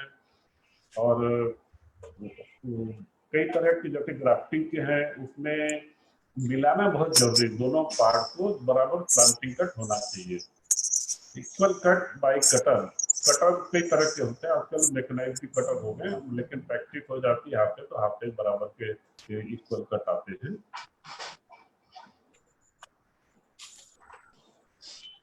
आप यहाँ पर देख सकते हैं कि जो रूट स्टॉक उपयोग किया जा रहा है ये सोलेनम टॉर्बम है, जो कि एक जंगली स्पीशीज है जिसमें कि मल्टीपल डिजीज रेजिस्टेंस है। मल्टीपल डिजीज रेजिस्टेंस का मतलब है कि राल्स्टोनिया जो बैक्टीरियल बिल्ड करता है, verticillium wilt, fusarium wilt, root knot nematode, इसका हम बैगन के लिए as a rootstock use करते हैं। पहले इसमें 45 डिग्री के रूट स्टॉक पे कट कर दिया गया, उसके बाद में उस पर एक सिलिकॉन की क्लिप लगा देते हैं, उसके बाद में उसके ऊपर में आप सायन ग्राफ्ट कर सकते हैं। ये आप ग्राफ्टेड प्लांट देख सकते हैं, ये बैगन ग्राफ्टेड है सोलेनम टॉर्बम पे, सोलैटो के नाम से है वो। इसके बाद जैसी ग्राफ्टिंग हो जाती है तो पौधों को हम उसमें ग्रीन हाउस में ले जाते हैं जहाँ पे कंट्रोल टेम्परेचर वगैरह होता है, और जैसी ही ग्राफ्टिंग होती है तो हमको ख्याल रखना पड़ता है कि जल्दी से जल्दी ले जाए, वरना डेफिकेशन चालू हो जाता है तो पौधे फिर मुरझाने लगते हैं और फिर सक्सेस रेट कम हो जाता है। तो हीलिंग बहुत जरूरी है और उसके लिए ग्रीन हाउस का जो टेम्परेचर है वो 25 से 30 डिग्री सेंटीग्रेड के बीच में होना चाहिए और ह्यूमिडिटी 85% से ज़्यादा होनी चाहिए। ये जो भी आप मॉडल देख रहे हैं ये AVRDC का मॉडल है। शुरू में हमने यही मॉडल यहाँ पर अपनाने की कोशिश की, लेकिन जैसा कि आप जानते हैं कि हर जगह का क्लाइमेट अलग अलग तरह का होता है। एक टेक्निक जो एक जगह काम कर रही जरूरी नहीं कि वो दूसरी जगह पर भी वही टेक्निक काम करे। तो हमको जब हम लोग ये मॉडल यूज कर रहे थे तो हमको 40-50% से ज़्यादा सक्सेस रेट नहीं मिल रहा था। फिर हमने मॉडल में कुछ चेंज किया और उसके बाद हमको सक्सेस रेट करीब 100% मिलने लग गया। यदि मान लीजिए हमने ग्राफ्टिंग की और हमने ग्रीन हाउस के अंदर में पौधे रखे और यदि 90-95% से ज़्यादा यदि ह्यूमिडिटी नहीं है तो हमको आर्टिफिशियली ह्यूमिडिफायर चला के कम से कम पहले दिन ह्यूमिडिटी 95% से ज़्यादा ले जाना पड़ेगा। ये सब तरीके पुराने थे जो हम लोगों ने पहले उपयोग किए। अब इनसे भी कुछ आसान तरीके हैं जो हमने धीरे धीरे प्रैक्टिस करके यहाँ पर उसको फाइन ट्यून किया है। हम उसको आगे बताने की कोशिश करेंगे। जहाँ तक वेजिटेबल ग्राफ्टिंग की प्रोडक्शन टेक्नोलॉजी है, हमारे यहाँ पर हम लोगों ने उसमें 2003 से काम करना चालू किया। शुरुआत में 30 से लेकर 60% तक यहाँ पर सक्सेस रेट था। धीरे धीरे जैसे हम फाइन ट्यून करते गए इस टेक्नोलॉजी को, तो आज की तारीख में तकरीबन 98% का सक्सेस रेट हमारे पास में है।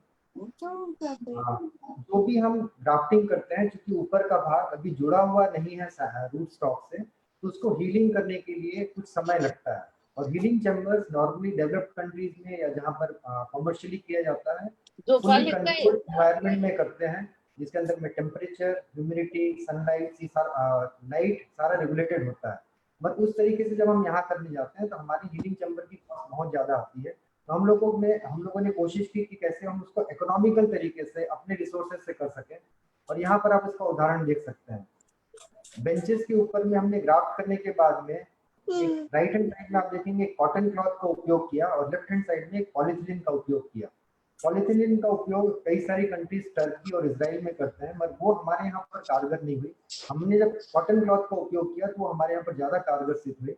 इसको आप इस तरह से समझ सकते हैं कि गर्मियों के दिनों में जब हम खेतों में निकलते हैं और बहुत ज्यादा गर्म हवा चलती रहती है, तो हम अपने चेहरे के ऊपर में कपड़ा ढक लेते हैं, वो भी कॉटन का कपड़ा ढकते हैं। और अगर और ज्यादा गर्मी से हमें बचना हो तो हम उसके कपड़े को गीला कर लेते हैं। जैसे ही हम वो गीला करते हैं तो हमें अंदर में नमी का महसूस होता है और टेम्परेचर भी लो होता है कॉटन का क्लॉथ यूज करने से। और उसको ऊपर में आप देख सकते हैं कुछ फॉगर्स लगे हुए हैं।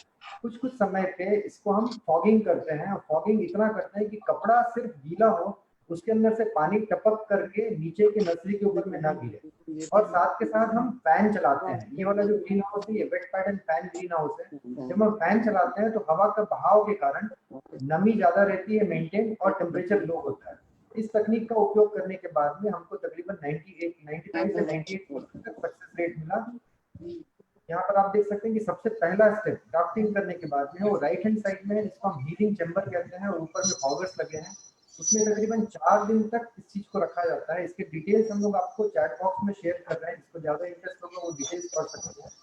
4 दिन वहां पर रखने के बाद में उसको हम कपड़े को हटा देते हैं ताकि उसको सनलाइट मिले। हीटिंग चैम्बर के अंदर में तकरीबन 3000 से लेकर के 5000 लक्स तक का लाइट मेंटेन करने की कोशिश करते हैं। अगर उससे ज्यादा लाइट हो रहा है तो ऊपर में हम लोग शेपनेट्स या रिफ्लेक्टिव का उपयोग करते हैं। 4 दिन के बाद जब हीलिंग हो जाती है तो एक्लिमेशन के लिए उसको सनलाइट की ज्यादा आवश्यकता होती है, तो ऊपर का कपड़ा हटा दिया जाता है। ये लगभग उसी तरह से है जैसे हरबीर सिंह तूर जी ने कहा कि वो अपने नर्सरी को कपड़े से ढक करके रखते हैं। ये कपड़ा मस्लिन क्लॉथ है और उनका नॉन वोवन फैब्रिक है। 3 दिन के एक्लिमेशन के बाद में इसको हार्डनिंग के लिए हम फिर दूसरे ग्रीन हाउस में शिफ्ट करते हैं। यहाँ पर आप देख सकते हैं कि 95 से 100% का सक्सेस रेट है 4 दिन के हीलिंग के बाद में। और 7 दिन के बाद में ये फिर हम सनलाइट के पास में ले आते हैं, तब तक हीलिंग जॉइंट कंप्लीटली जुड़ जाता है।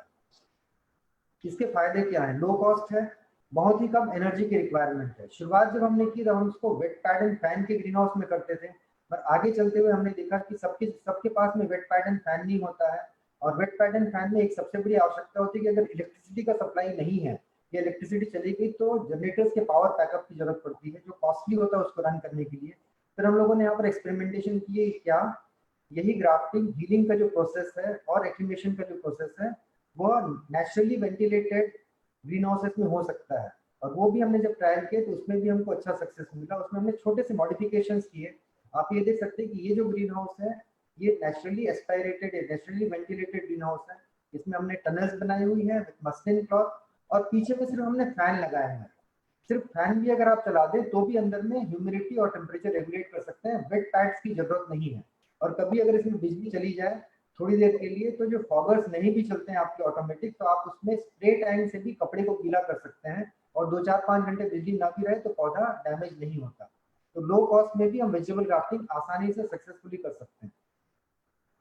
ये आप देख सकते हैं कि हम सारी की सारी नर्सरी कोशिश करते हैं बेंचेस के ऊपर रखने के लिए, ताकि नीचे से कोई भी उसको इन्फेक्शन ना आए। और जब हम ट्रे को नीचे रखते हैं तो कई दफे रूट सिस्टम ट्रे से नीचे आ जाती है, जिसको ट्रांसप्लांटिंग के समय में तकलीफ होती है। तो हमारी जितनी भी नर्सरीज यहाँ पर है, हम जिसको भी सजेस्ट करते हैं वो यही कहते हैं कि ट्रेस के ऊपर में आप अपने बेंचेस के ऊपर में ही अपनी ट्रेस को रखें। ये आप देख सकते हैं कोकर बिट्स की ग्राफ्टिंग और पीछे में चिलीज की ग्राफ्टिंग। ये चिलीज के सक्सेसफुल ग्राफ्ट हैं जो गार्शिया रूट स्टॉक पे हैं, जो फाइटोप्थोरा रूट रॉट के लिए सक्सेसफुल है। ये टोमेटो है जो ब्रिंजल के रूट स्टॉक पे ग्राफ्टेड है। अब ग्राफ्टिंग की कुछ अलग अलग पद्धतियां हैं जिसके बारे में डॉक्टर नारायण चावला जी बताएंगे। इसमें कई तरह के मेथड उपयोग में आते हैं। ये एक तरीका है वेज ग्राफ्टिंग, जिसमें ऊपर से कट करके ऊपर वाले सायन को वी शेप में कट करके दोनों को जोड़ देते हैं और क्लिप लगा देते हैं। यदि एक टंग अप्रोच ग्राफ्टिंग है, ताइवान में भी इसको कर रहे हैं। ये बड़े सब कम्बरसम अब है, अब इससे तो कम हो गए हैं। अभी जो मेथड है वही टंग अप्रोच ग्राफ्टिंग, और ये भी टंग अप्रोच ग्राफ्टिंग का ही है। नॉर्मली कुकर बिट्स में टंग अप्रोच ग्राफ्टिंग प्रेफर करते हैं ताइवान में, और कुकर बिट्स में इससे जो नेक्स्ट इम्प्रूव टेक्नोलॉजी थी वो होल इंसर्शन ग्राफ्टिंग थी, और आज की तारीख में जो सबसे अच्छी है वो स्प्लाइस ग्राफ्टिंग है, जिसके बारे में हम आगे बताएंगे आपको। जो होल इंसर्शन मेथड, ये सबसे ज्यादा चाइना में और जापान में इसका उपयोग हो रहा है। इस मेथड का कम से कम मेहनत, लागत और स्पीड से काम होता है। न इसमें किसी क्लिप की जरूरत है, न किसी रबर बैंड का किसी की भी जरूरत नहीं पड़ती। इसमें पहले तो जो कॉटलिडन लीव्स है वो 20 mm के जो कॉटलिडन लीव्स होता है उसका ऊपर लेते हैं हम लोग, और जो ऊपर में एक होल इंसर्शन, एक नीडल से हम होल करते हैं और तिरछा होल करते हैं। ये आप देख रहे हैं कि इसमें बॉटल गार्ड के ऊपर में वाटरमेलन की ग्राफ्टिंग की हुई है, और जो होल है तिरछा है और उसकी जो टिप है वो बाहर निकली है। ये बहुत जरूरी है। यदि हम ऐसी टिप बाहर नहीं निकलेगी तो आप देख रहे हैं कि जब हम वहाँ पे हीलिंग चेंबर में रखते हैं तो ह्यूमिडिटी 95% से ज्यादा होती है, और उस हालत में सायन से रूट्स बनने लग जाते हैं। यदि टिप बाहर नहीं होगी तो रूट सीधे उसके जड़े तक पहुंच जाएंगे, और वो फिर कोई ग्राफ्टिंग का मतलब नहीं होगा, क्योंकि जमीन से उसका इन्फेक्शन हो गया उसका। हाँ, ये है बायो ग्राफ्टिंग। यहाँ पर हम आपको एक छोटा सा वीडियो दिखाने की कोशिश कर रहे हैं। वाटरमेलन ग्राफ्टेड ऑन बॉटल क्यों मस्त वो मस्त 4 वागे નું ચાલુ છે મને એમ કે 5 વાગે એટલે મેં તમે એમ મારે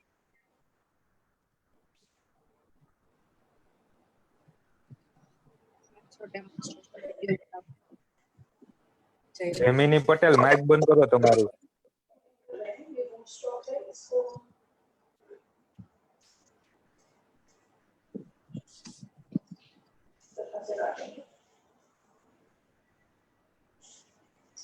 ये रूट स्टॉक हमने चूज किया वीएनआर वेक्टर से।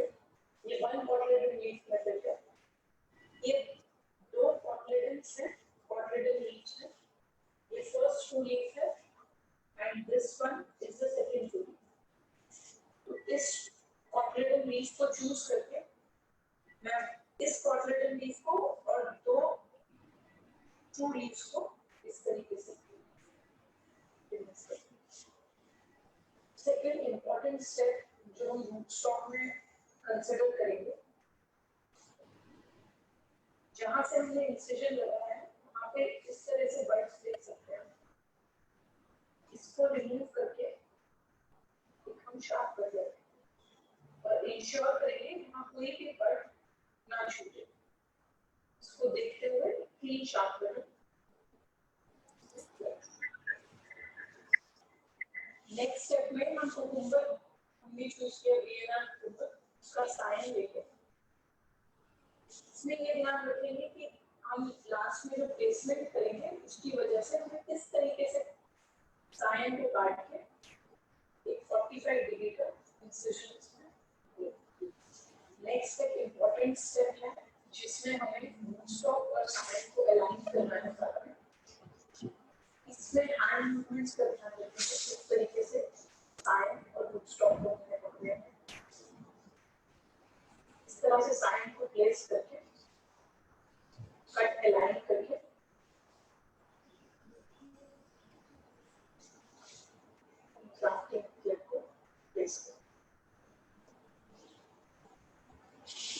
ग्राफ्टेड प्लांट को अब हम ट्रे में थर्ड ट्रे में लगाएंगे अराउंड 1 to 2 सेंटीमीटर।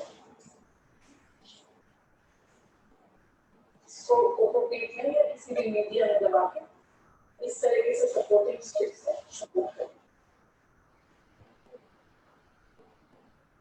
ये आप लोगों ने इसमें देखा होगा कि जो रूट स्टॉक है उसकी जड़ें भी काट दी गई हैं, और ये आपको डिमॉन्स्ट्रेशन करने के लिए नहीं था, कि वाकई में हम उसके रूट्स को काट देते हैं और ग्राफ्टिंग करने के बाद जब उसको मीडिया में रखा जाता है तो वो फिर से रूट कर जाता है। अगर आप इसको रूट के साथ में करेंगे तो नीचे का पोर्शन बहुत लेंथी हो जाता है और लंबा हो जाता है। तो ये एक स्टैंडर्ड प्रैक्टिस है जिसमें हम रूट को काट करके उसके तने के ऊपर में ही हम ग्राफ्टिंग करते हैं। और यदि हम नहीं काटते, जैसा अभी विमल जी ने बताया कि उसका जो हाइपोकोटाइल है वो बहुत लंबा हो जाता है, और पहले बहुत ही समस्या आती थी, लोग पेक्लाब्यूट्राजोल और क्या क्या यूज करते थे, और उस कल्टा उसमें भी कोई फर्क नहीं पड़ा, वो लेंथी हो ही जाता था। और फिर जब इस तरह की नर्सरी हम खेत में लगाते थे तो वहां पर उसमें सनबर्न के कारण मोर्टिलिटी होती थी।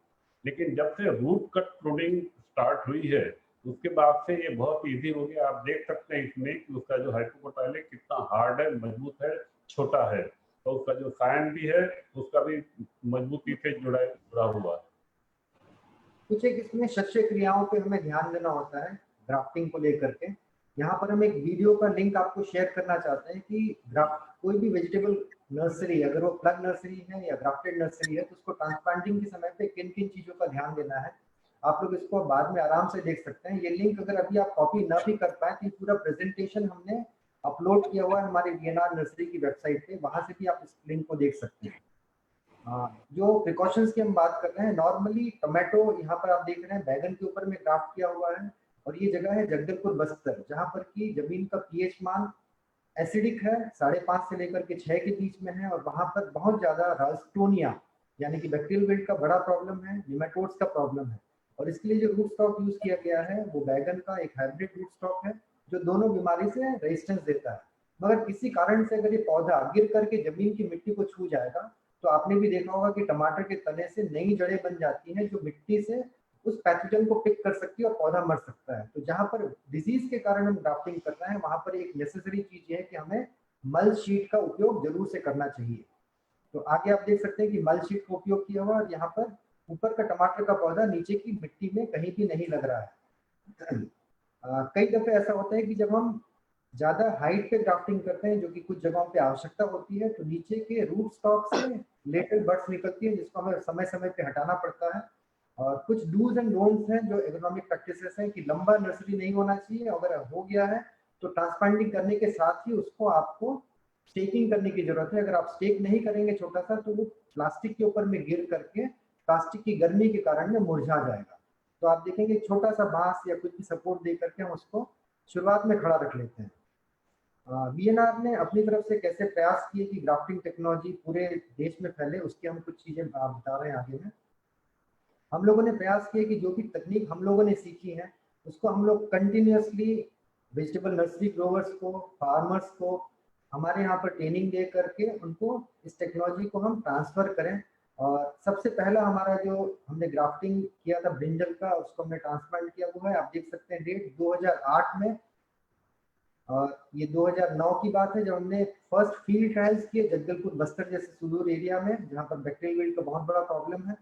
और ये सक्सेसफुल फार्मर है। 2011 में उन्होंने जगदलपुर में इसको थोड़े बड़े पैमाने में किया था, तकरीबन 1.5 एकड़ में, और उसके अगले साल से 2 साल के अंदर अंदर ये टेक्नोलॉजी बहुत तेजी से वहाँ अडॉप्ट होनी चालू हुई।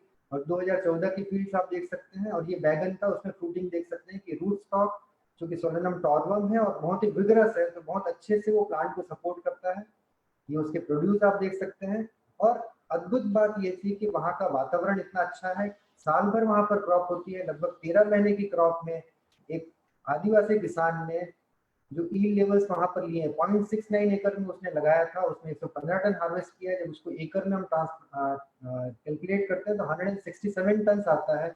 और एक और ये किसान भाई का है, और इस किसान भाई के यहाँ पर कई किसानों ने विजिट किया है, और ये आपने दूरदर्शन में जाकर के भी प्रोग्राम दिए हैं, अपने सक्सेस स्टोरीज वहाँ पर शेयर करिए। इनका नाम है श्री शशि दिवाकर। इसके अलावा हम लोगों ने अभी तक तकरीबन 6 ट्रेनिंग्स नर्सरी ग्रोवर्स की, फार्मर्स की। हमारे यहाँ पर 5 दिन की ट्रेनिंग हमने उनको ऑफर की थी, जिसमें वो रह करके खुद ग्राफ्टिंग करके नर्सरी ग्रोइंग की सारी टेक्निक सीखे हैं। और वो देश के अलग अलग हिस्सों से आए हैं और आज वापस जा करके वो अलग अलग जगहों पे अपनी नर्सरी में ग्राफ्टिंग की पद्धति का ग्राफ्टिंग शुरुआत की है और वहाँ के किसानों को ग्राफ्टेड नर्सरीज भी दे रहे हैं। एक और छोटा सा video. So grafted plant is a combination of 2 living plant parts, rootstock and sand.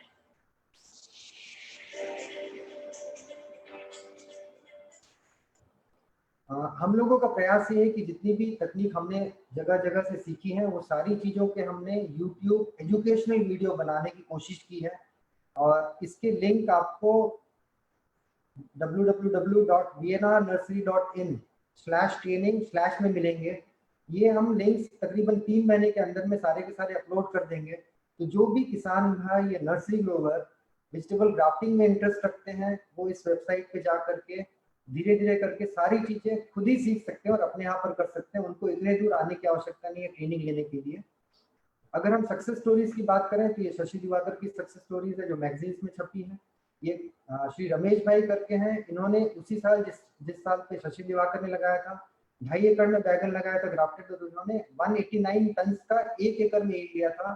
Crop की ड्यूरेशन लगभग 13 महीने की थी। इन्होंने भी दिल्ली दूरदर्शन में प्रोग्राम किए हैं और ये कई सारे न्यूज़पेपर कटिंग है। ये दिल्ली दूरदर्शन का एक फोटोग्राफ है। VNR ग्रुप ने अगर हम देखें तो इस तकनीक को सीखने के लिए बहुत सारा प्रयास किया है। एक इंटरनेशनल सिंपोजियम में सबसे पहले हमने इटली में अपना पेपर प्रेजेंटेशन किया था ब्रिंजल ग्राफ्टिंग के ऊपर में, फिर एक ओरल पेपर प्रेजेंटेशन चार्लोट में अगले इंटरनेशनल सेमिनार में किया हमने। अगला हमने कैसेट यूनिवर्सिटी में किया, नाइकॉन पैथॉम में। कई सारे हमने टॉक्स दिए हैं, सेमिनार कॉन्फ्रेंस अटेंड किए हैं। साथ के साथ इसके सबसे पहले हमने 1998 में वर्ल्ड वेजिटेबल सेंटर में जाकर के इसकी ट्रेनिंग ली। 2003 में दोबारा हमने इसकी ट्रेनिंग ली। फिर इसमें इंटरेस्ट था तो हम लोगों ने सियोल जाकर के डॉक्टर ज्यूम लुंग मी दिवंगत हो गए हैं जो मास्टर हैं, इन्होंने किताबें भी लिखी हैं ग्राफ्टिंग पे, इनसे जाकर के सीखा और international vegetable grafting conferences attend किए 2011, 2014 और 2019 के। और डॉक्टर नारायण चावड़ा ने इतनी यूनिवर्सिटीज में लेक्चर्स दिए हैं ग्राफ्टिंग को लेकर के। और ट्रांसफर ऑफ टेक्नोलॉजी के लिए VNR ग्रुप ने हरियाणा एग्रीकल्चर यूनिवर्सिटी से MOU करके हमारे यहाँ से मिस्टर प्रशांत रावत को 1 साल के लिए वहाँ पर भेजा, जिन्होंने वहाँ पर प्रैक्टिकली सारी व्यवस्था करके ग्राफ्टिंग करके यूनिवर्सिटी के फॉर्म पे एवं किसानों के फॉर्म पे अलग अलग सब्जियों पे ग्राफ्टिंग करके उसको डिमॉन्स्ट्रेट किया कि उसमें दोनों में फर्क क्या आ रहा है। कुछ रूट स्टॉक की लिस्ट है जो VNR ने डेवलप करी है, इसके हम डिटेल में नहीं जाते हैं, शॉर्ट में मैं बताने की कोशिश करूंगा। पहला है सोलेनम टॉर्बम जो कि बैगन के लिए उपयोग होता है और ये जो बीमारियां हैं जिसके लिए उपयोगी है bacterial wilt, fusarium wilt, root knot nematode, verticillium.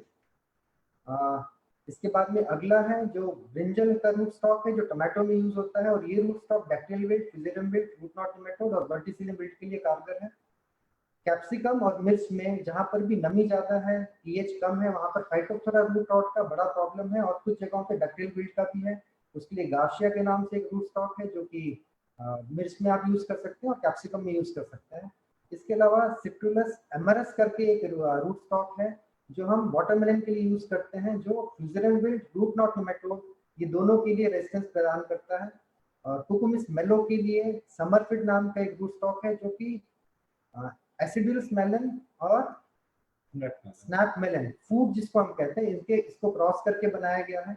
इसके अलावा हम टिंडे के लिए ग्राफ्टिंग का उपयोग कर सकते हैं, क्यूकुम्बर के लिए कर सकते हैं और काउपी के लिए कर सकते हैं अगर हमें रूट नॉट का प्रॉब्लम है। ये हमारी वेबसाइट है जिसके अंदर में आप देख सकते हैं कि कौन कौन से रूट स्टॉक कमर्शियली अवेलेबल है और आगे में प्रेजेंटेशन में आप देख सकते हैं कि रूट स्टॉक की खासियत क्या क्या है और किन किन बीमारियों के लिए इसमें प्रतिरोधक क्षमता है और किस तरह से वो कारगर हो सकता है। कुछ जगहों पे आपको टर्म दिखेगा generative root stock. Generative root stock का मतलब है जो सायन को वेजिटेटिव फेज से जल्दी रिप्रोडक्टिव फेज की तरफ पुश करता है। एक हम लोगों ने देखा कि सोलेनम टॉर्बम एज रूट स्टॉक है, सोलेटो को जब हम यूज करते हैं तो सायन के ऊपर में फोमोप्सिस ब्लाइट का अटैक भी बहुत हद तक कम हो जाता है। तो जो ट्रांसफर ऑफ ट्रेड्स की बात थी कि वायरस रेजिस्टेंस रूट स्टॉक से सायन पे ट्रांसफर होता है, वैसे ही ये ब्रिंजल में बहुत अच्छा ऑब्जर्वेशन हमको यहाँ पर मिला। कई दफे ये प्रश्न आता है कि सोलेनम टॉरवम या सोलैटो का जर्मिनेशन को लेकर के इश्यूज है, इसमें बहुत ही इरेटिक जर्मिनेशन आता है। इसकी भी टेक्नोलॉजी हम लोगों ने स्टैंडर्डाइज की है और ये आपको हम वेबसाइट पे भी बता सकते हैं। हमारी जो ट्रेनिंग क्लासेस होंगे उसमें बताएंगे कि कैसे सोलेनम टॉरवम का यूनिफॉर्म जर्मिनेशन लेना, क्योंकि वर्ल्ड वाइड लोग सोलेनम टॉरवम इसलिए नहीं यूज कर रहे हैं क्योंकि उसमें जर्मिनेशन को लेकर के इश्यूज आते हैं। इसको भी हम लोगों ने यहाँ पर टेक्निक को स्टैंडर्डाइज किया हुआ है। ये ब्रिंजल का रूट स्टॉक है जो टमाटो में यूज होता है, सॉल्मेल, फिर समरफिट। इन रूट स्टॉक की हमने चर्चा की है। अब मैं चाहूंगा कि प्रेजेंटेशन को लेकर के आपकी जो भी सवाल है आप चाहे चैट बॉक्स पे हमें भेजें या चैट बॉक्स पे भेजें और हम उसकी कोशिश करेंगे उसके उत्तर देने की। और साथ ही मैं टूर साहब का भी बहुत बहुत धन्यवाद देना चाहूंगा कि उन्होंने बहुत ही अच्छी तरीके से नर्सरी ग्रोइंग को स्टैंडर्डाइज किया है और लार्ज स्केल में उस चीज को कर रहे हैं। डॉक्टर ब्रह्मा सिंह जी, क्वेश्चन हो तो उसको हम लोग कोशिश करेंगे आंसर करने की।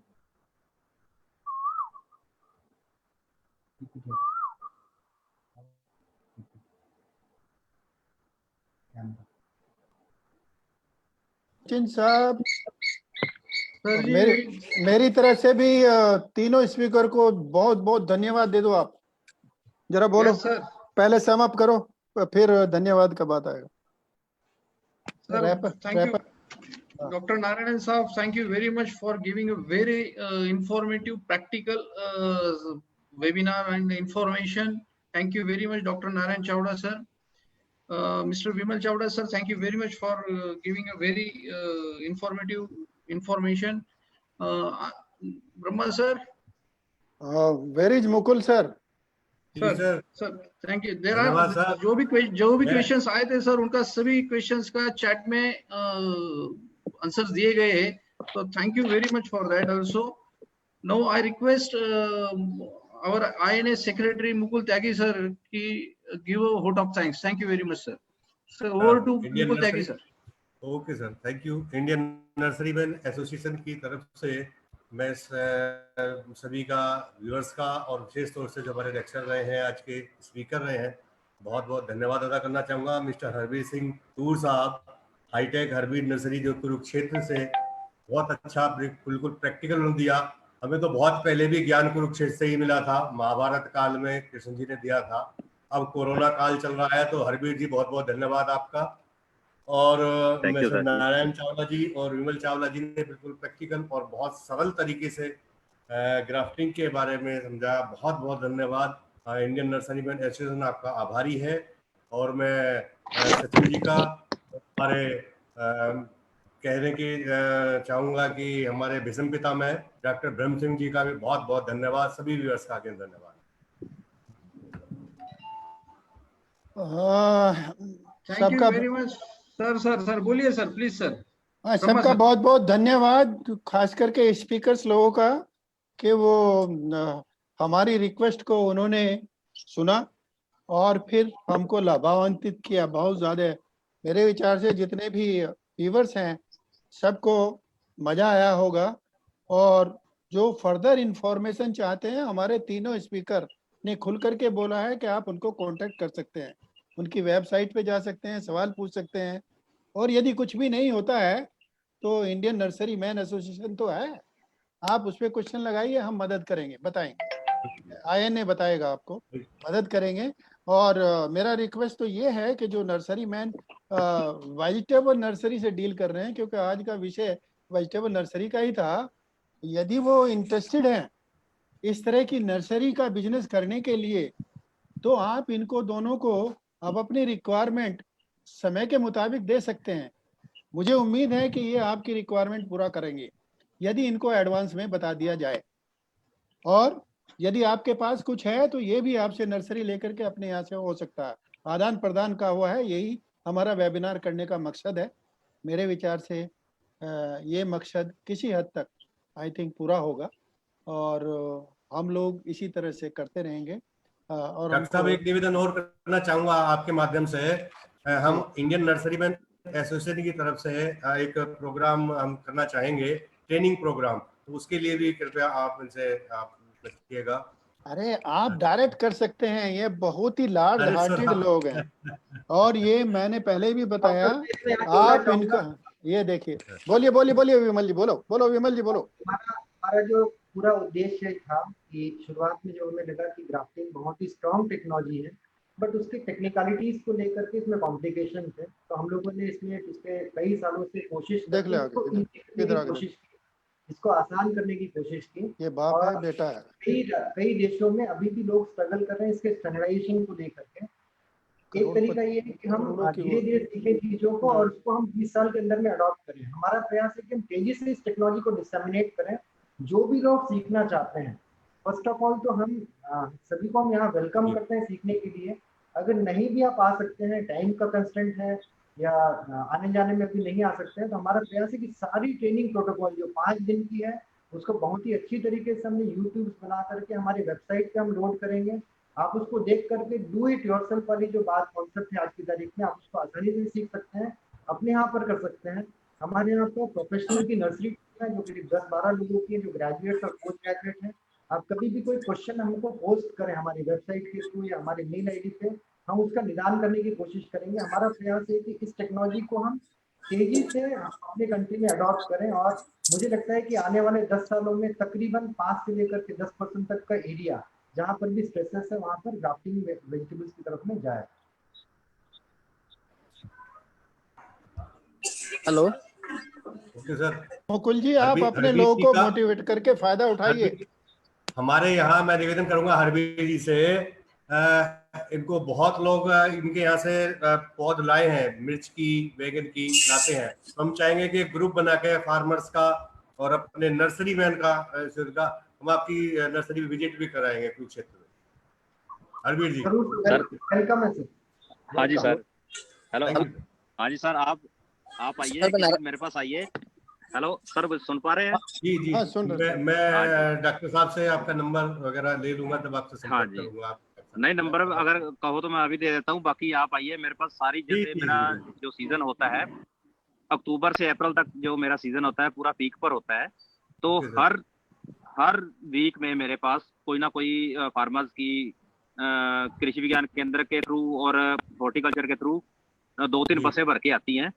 तो जो यूनिवर्सिटीज हैं, जैसे हिसार यूनिवर्सिटी हो गई हमारी एग्रीकल्चर यूनिवर्सिटी, और पंजाब में लुधियाना यूनिवर्सिटी हो गई, तो वो मेरे पास स्टूडेंट जो उनके पीएचडी या एमएससी या बीएससी करते हैं, तो वो मेरे पास भेजते रहते हैं 1 दिन की ट्रेनिंग के लिए। तो जैसे हमारा जो इंडोज वैली प्रोजेक्ट लगा हुआ है सेंटर ऑफ एक्सीलेंस गरोंडा में, जो वहाँ ट्रेनिंग चलती रहती है, लास्ट दिन वो भी मेरे पास भेजते रहते हैं। तो एक महर्षि मार्कंडेश्वर यूनिवर्सिटी है, उसके साथ मेरा MOU साइन है, वहाँ से भी आते रहते हैं और मैं भी लेक्चर देने जाता रहता हूँ। तो कभी भी किसी प्रकार, क्योंकि मेरी सोच ये है, तो किसान या नर्सरी में नहीं आएगा हमारे पास। हाँ, सर बात ऐसे है, मेरी सोच ये है कि हर बंदे को वो काम करना चाहिए जो उसकी पहुंच में हो। तो हमने इसी करके ही वो जो सारा जो लोकल मीडिया उठाया हमने, बिल्कुल जो बिल्कुल वेस्ट की चीजें थी और फ्री ऑफ कॉस्ट थी, उसको हमने इकट्ठा करके, तो जिसमें हमने ये अपनी नर्सरी उगाते हैं, तो ऐसा था भाई ये आम बंदा भी कर सकता है। मेरी सोच है, अब मैं कहूंगा भी हाईटेक पोलिया उसके ऊपर चले जाइए तो आम बंदा वहां तक नहीं पहुंच पाएगा। तो ग्राउंड लेवल से शुरू कीजिए, यहाँ से ठीक है, पैसे बनाते हुए आप धीरे धीरे स्टेप बाय स्टेप आगे जाइए। तो मेरे विचार से ये एक बहुत बड़ा समुंदर है, जितनी गहरी आप डुबकी लगाते जाओगे उतना ही गेन करते जाओगे। बस ये मेरी सोच है। तो आप आइए, मुझे बड़ी खुशी होगी, आप आइए हमारे पास। धन्यवाद आपका। Thank you sir ji, thank you. Okay जी, सबका धन्यवाद, बहुत धन्यवाद, बहुत धन्यवाद। हेलो हेलो हेलो, हाँ जी,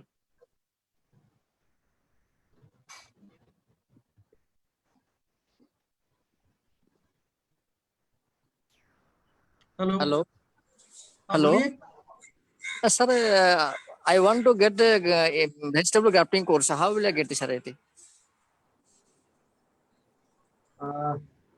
Normally it is a 5 days course and you can visit our website. We flash the timings. Now because of Corona it is not available immediately. You can register yourself as a participant, and whenever the next program is there, we'll communicate you. Okay sir. Thank you sir.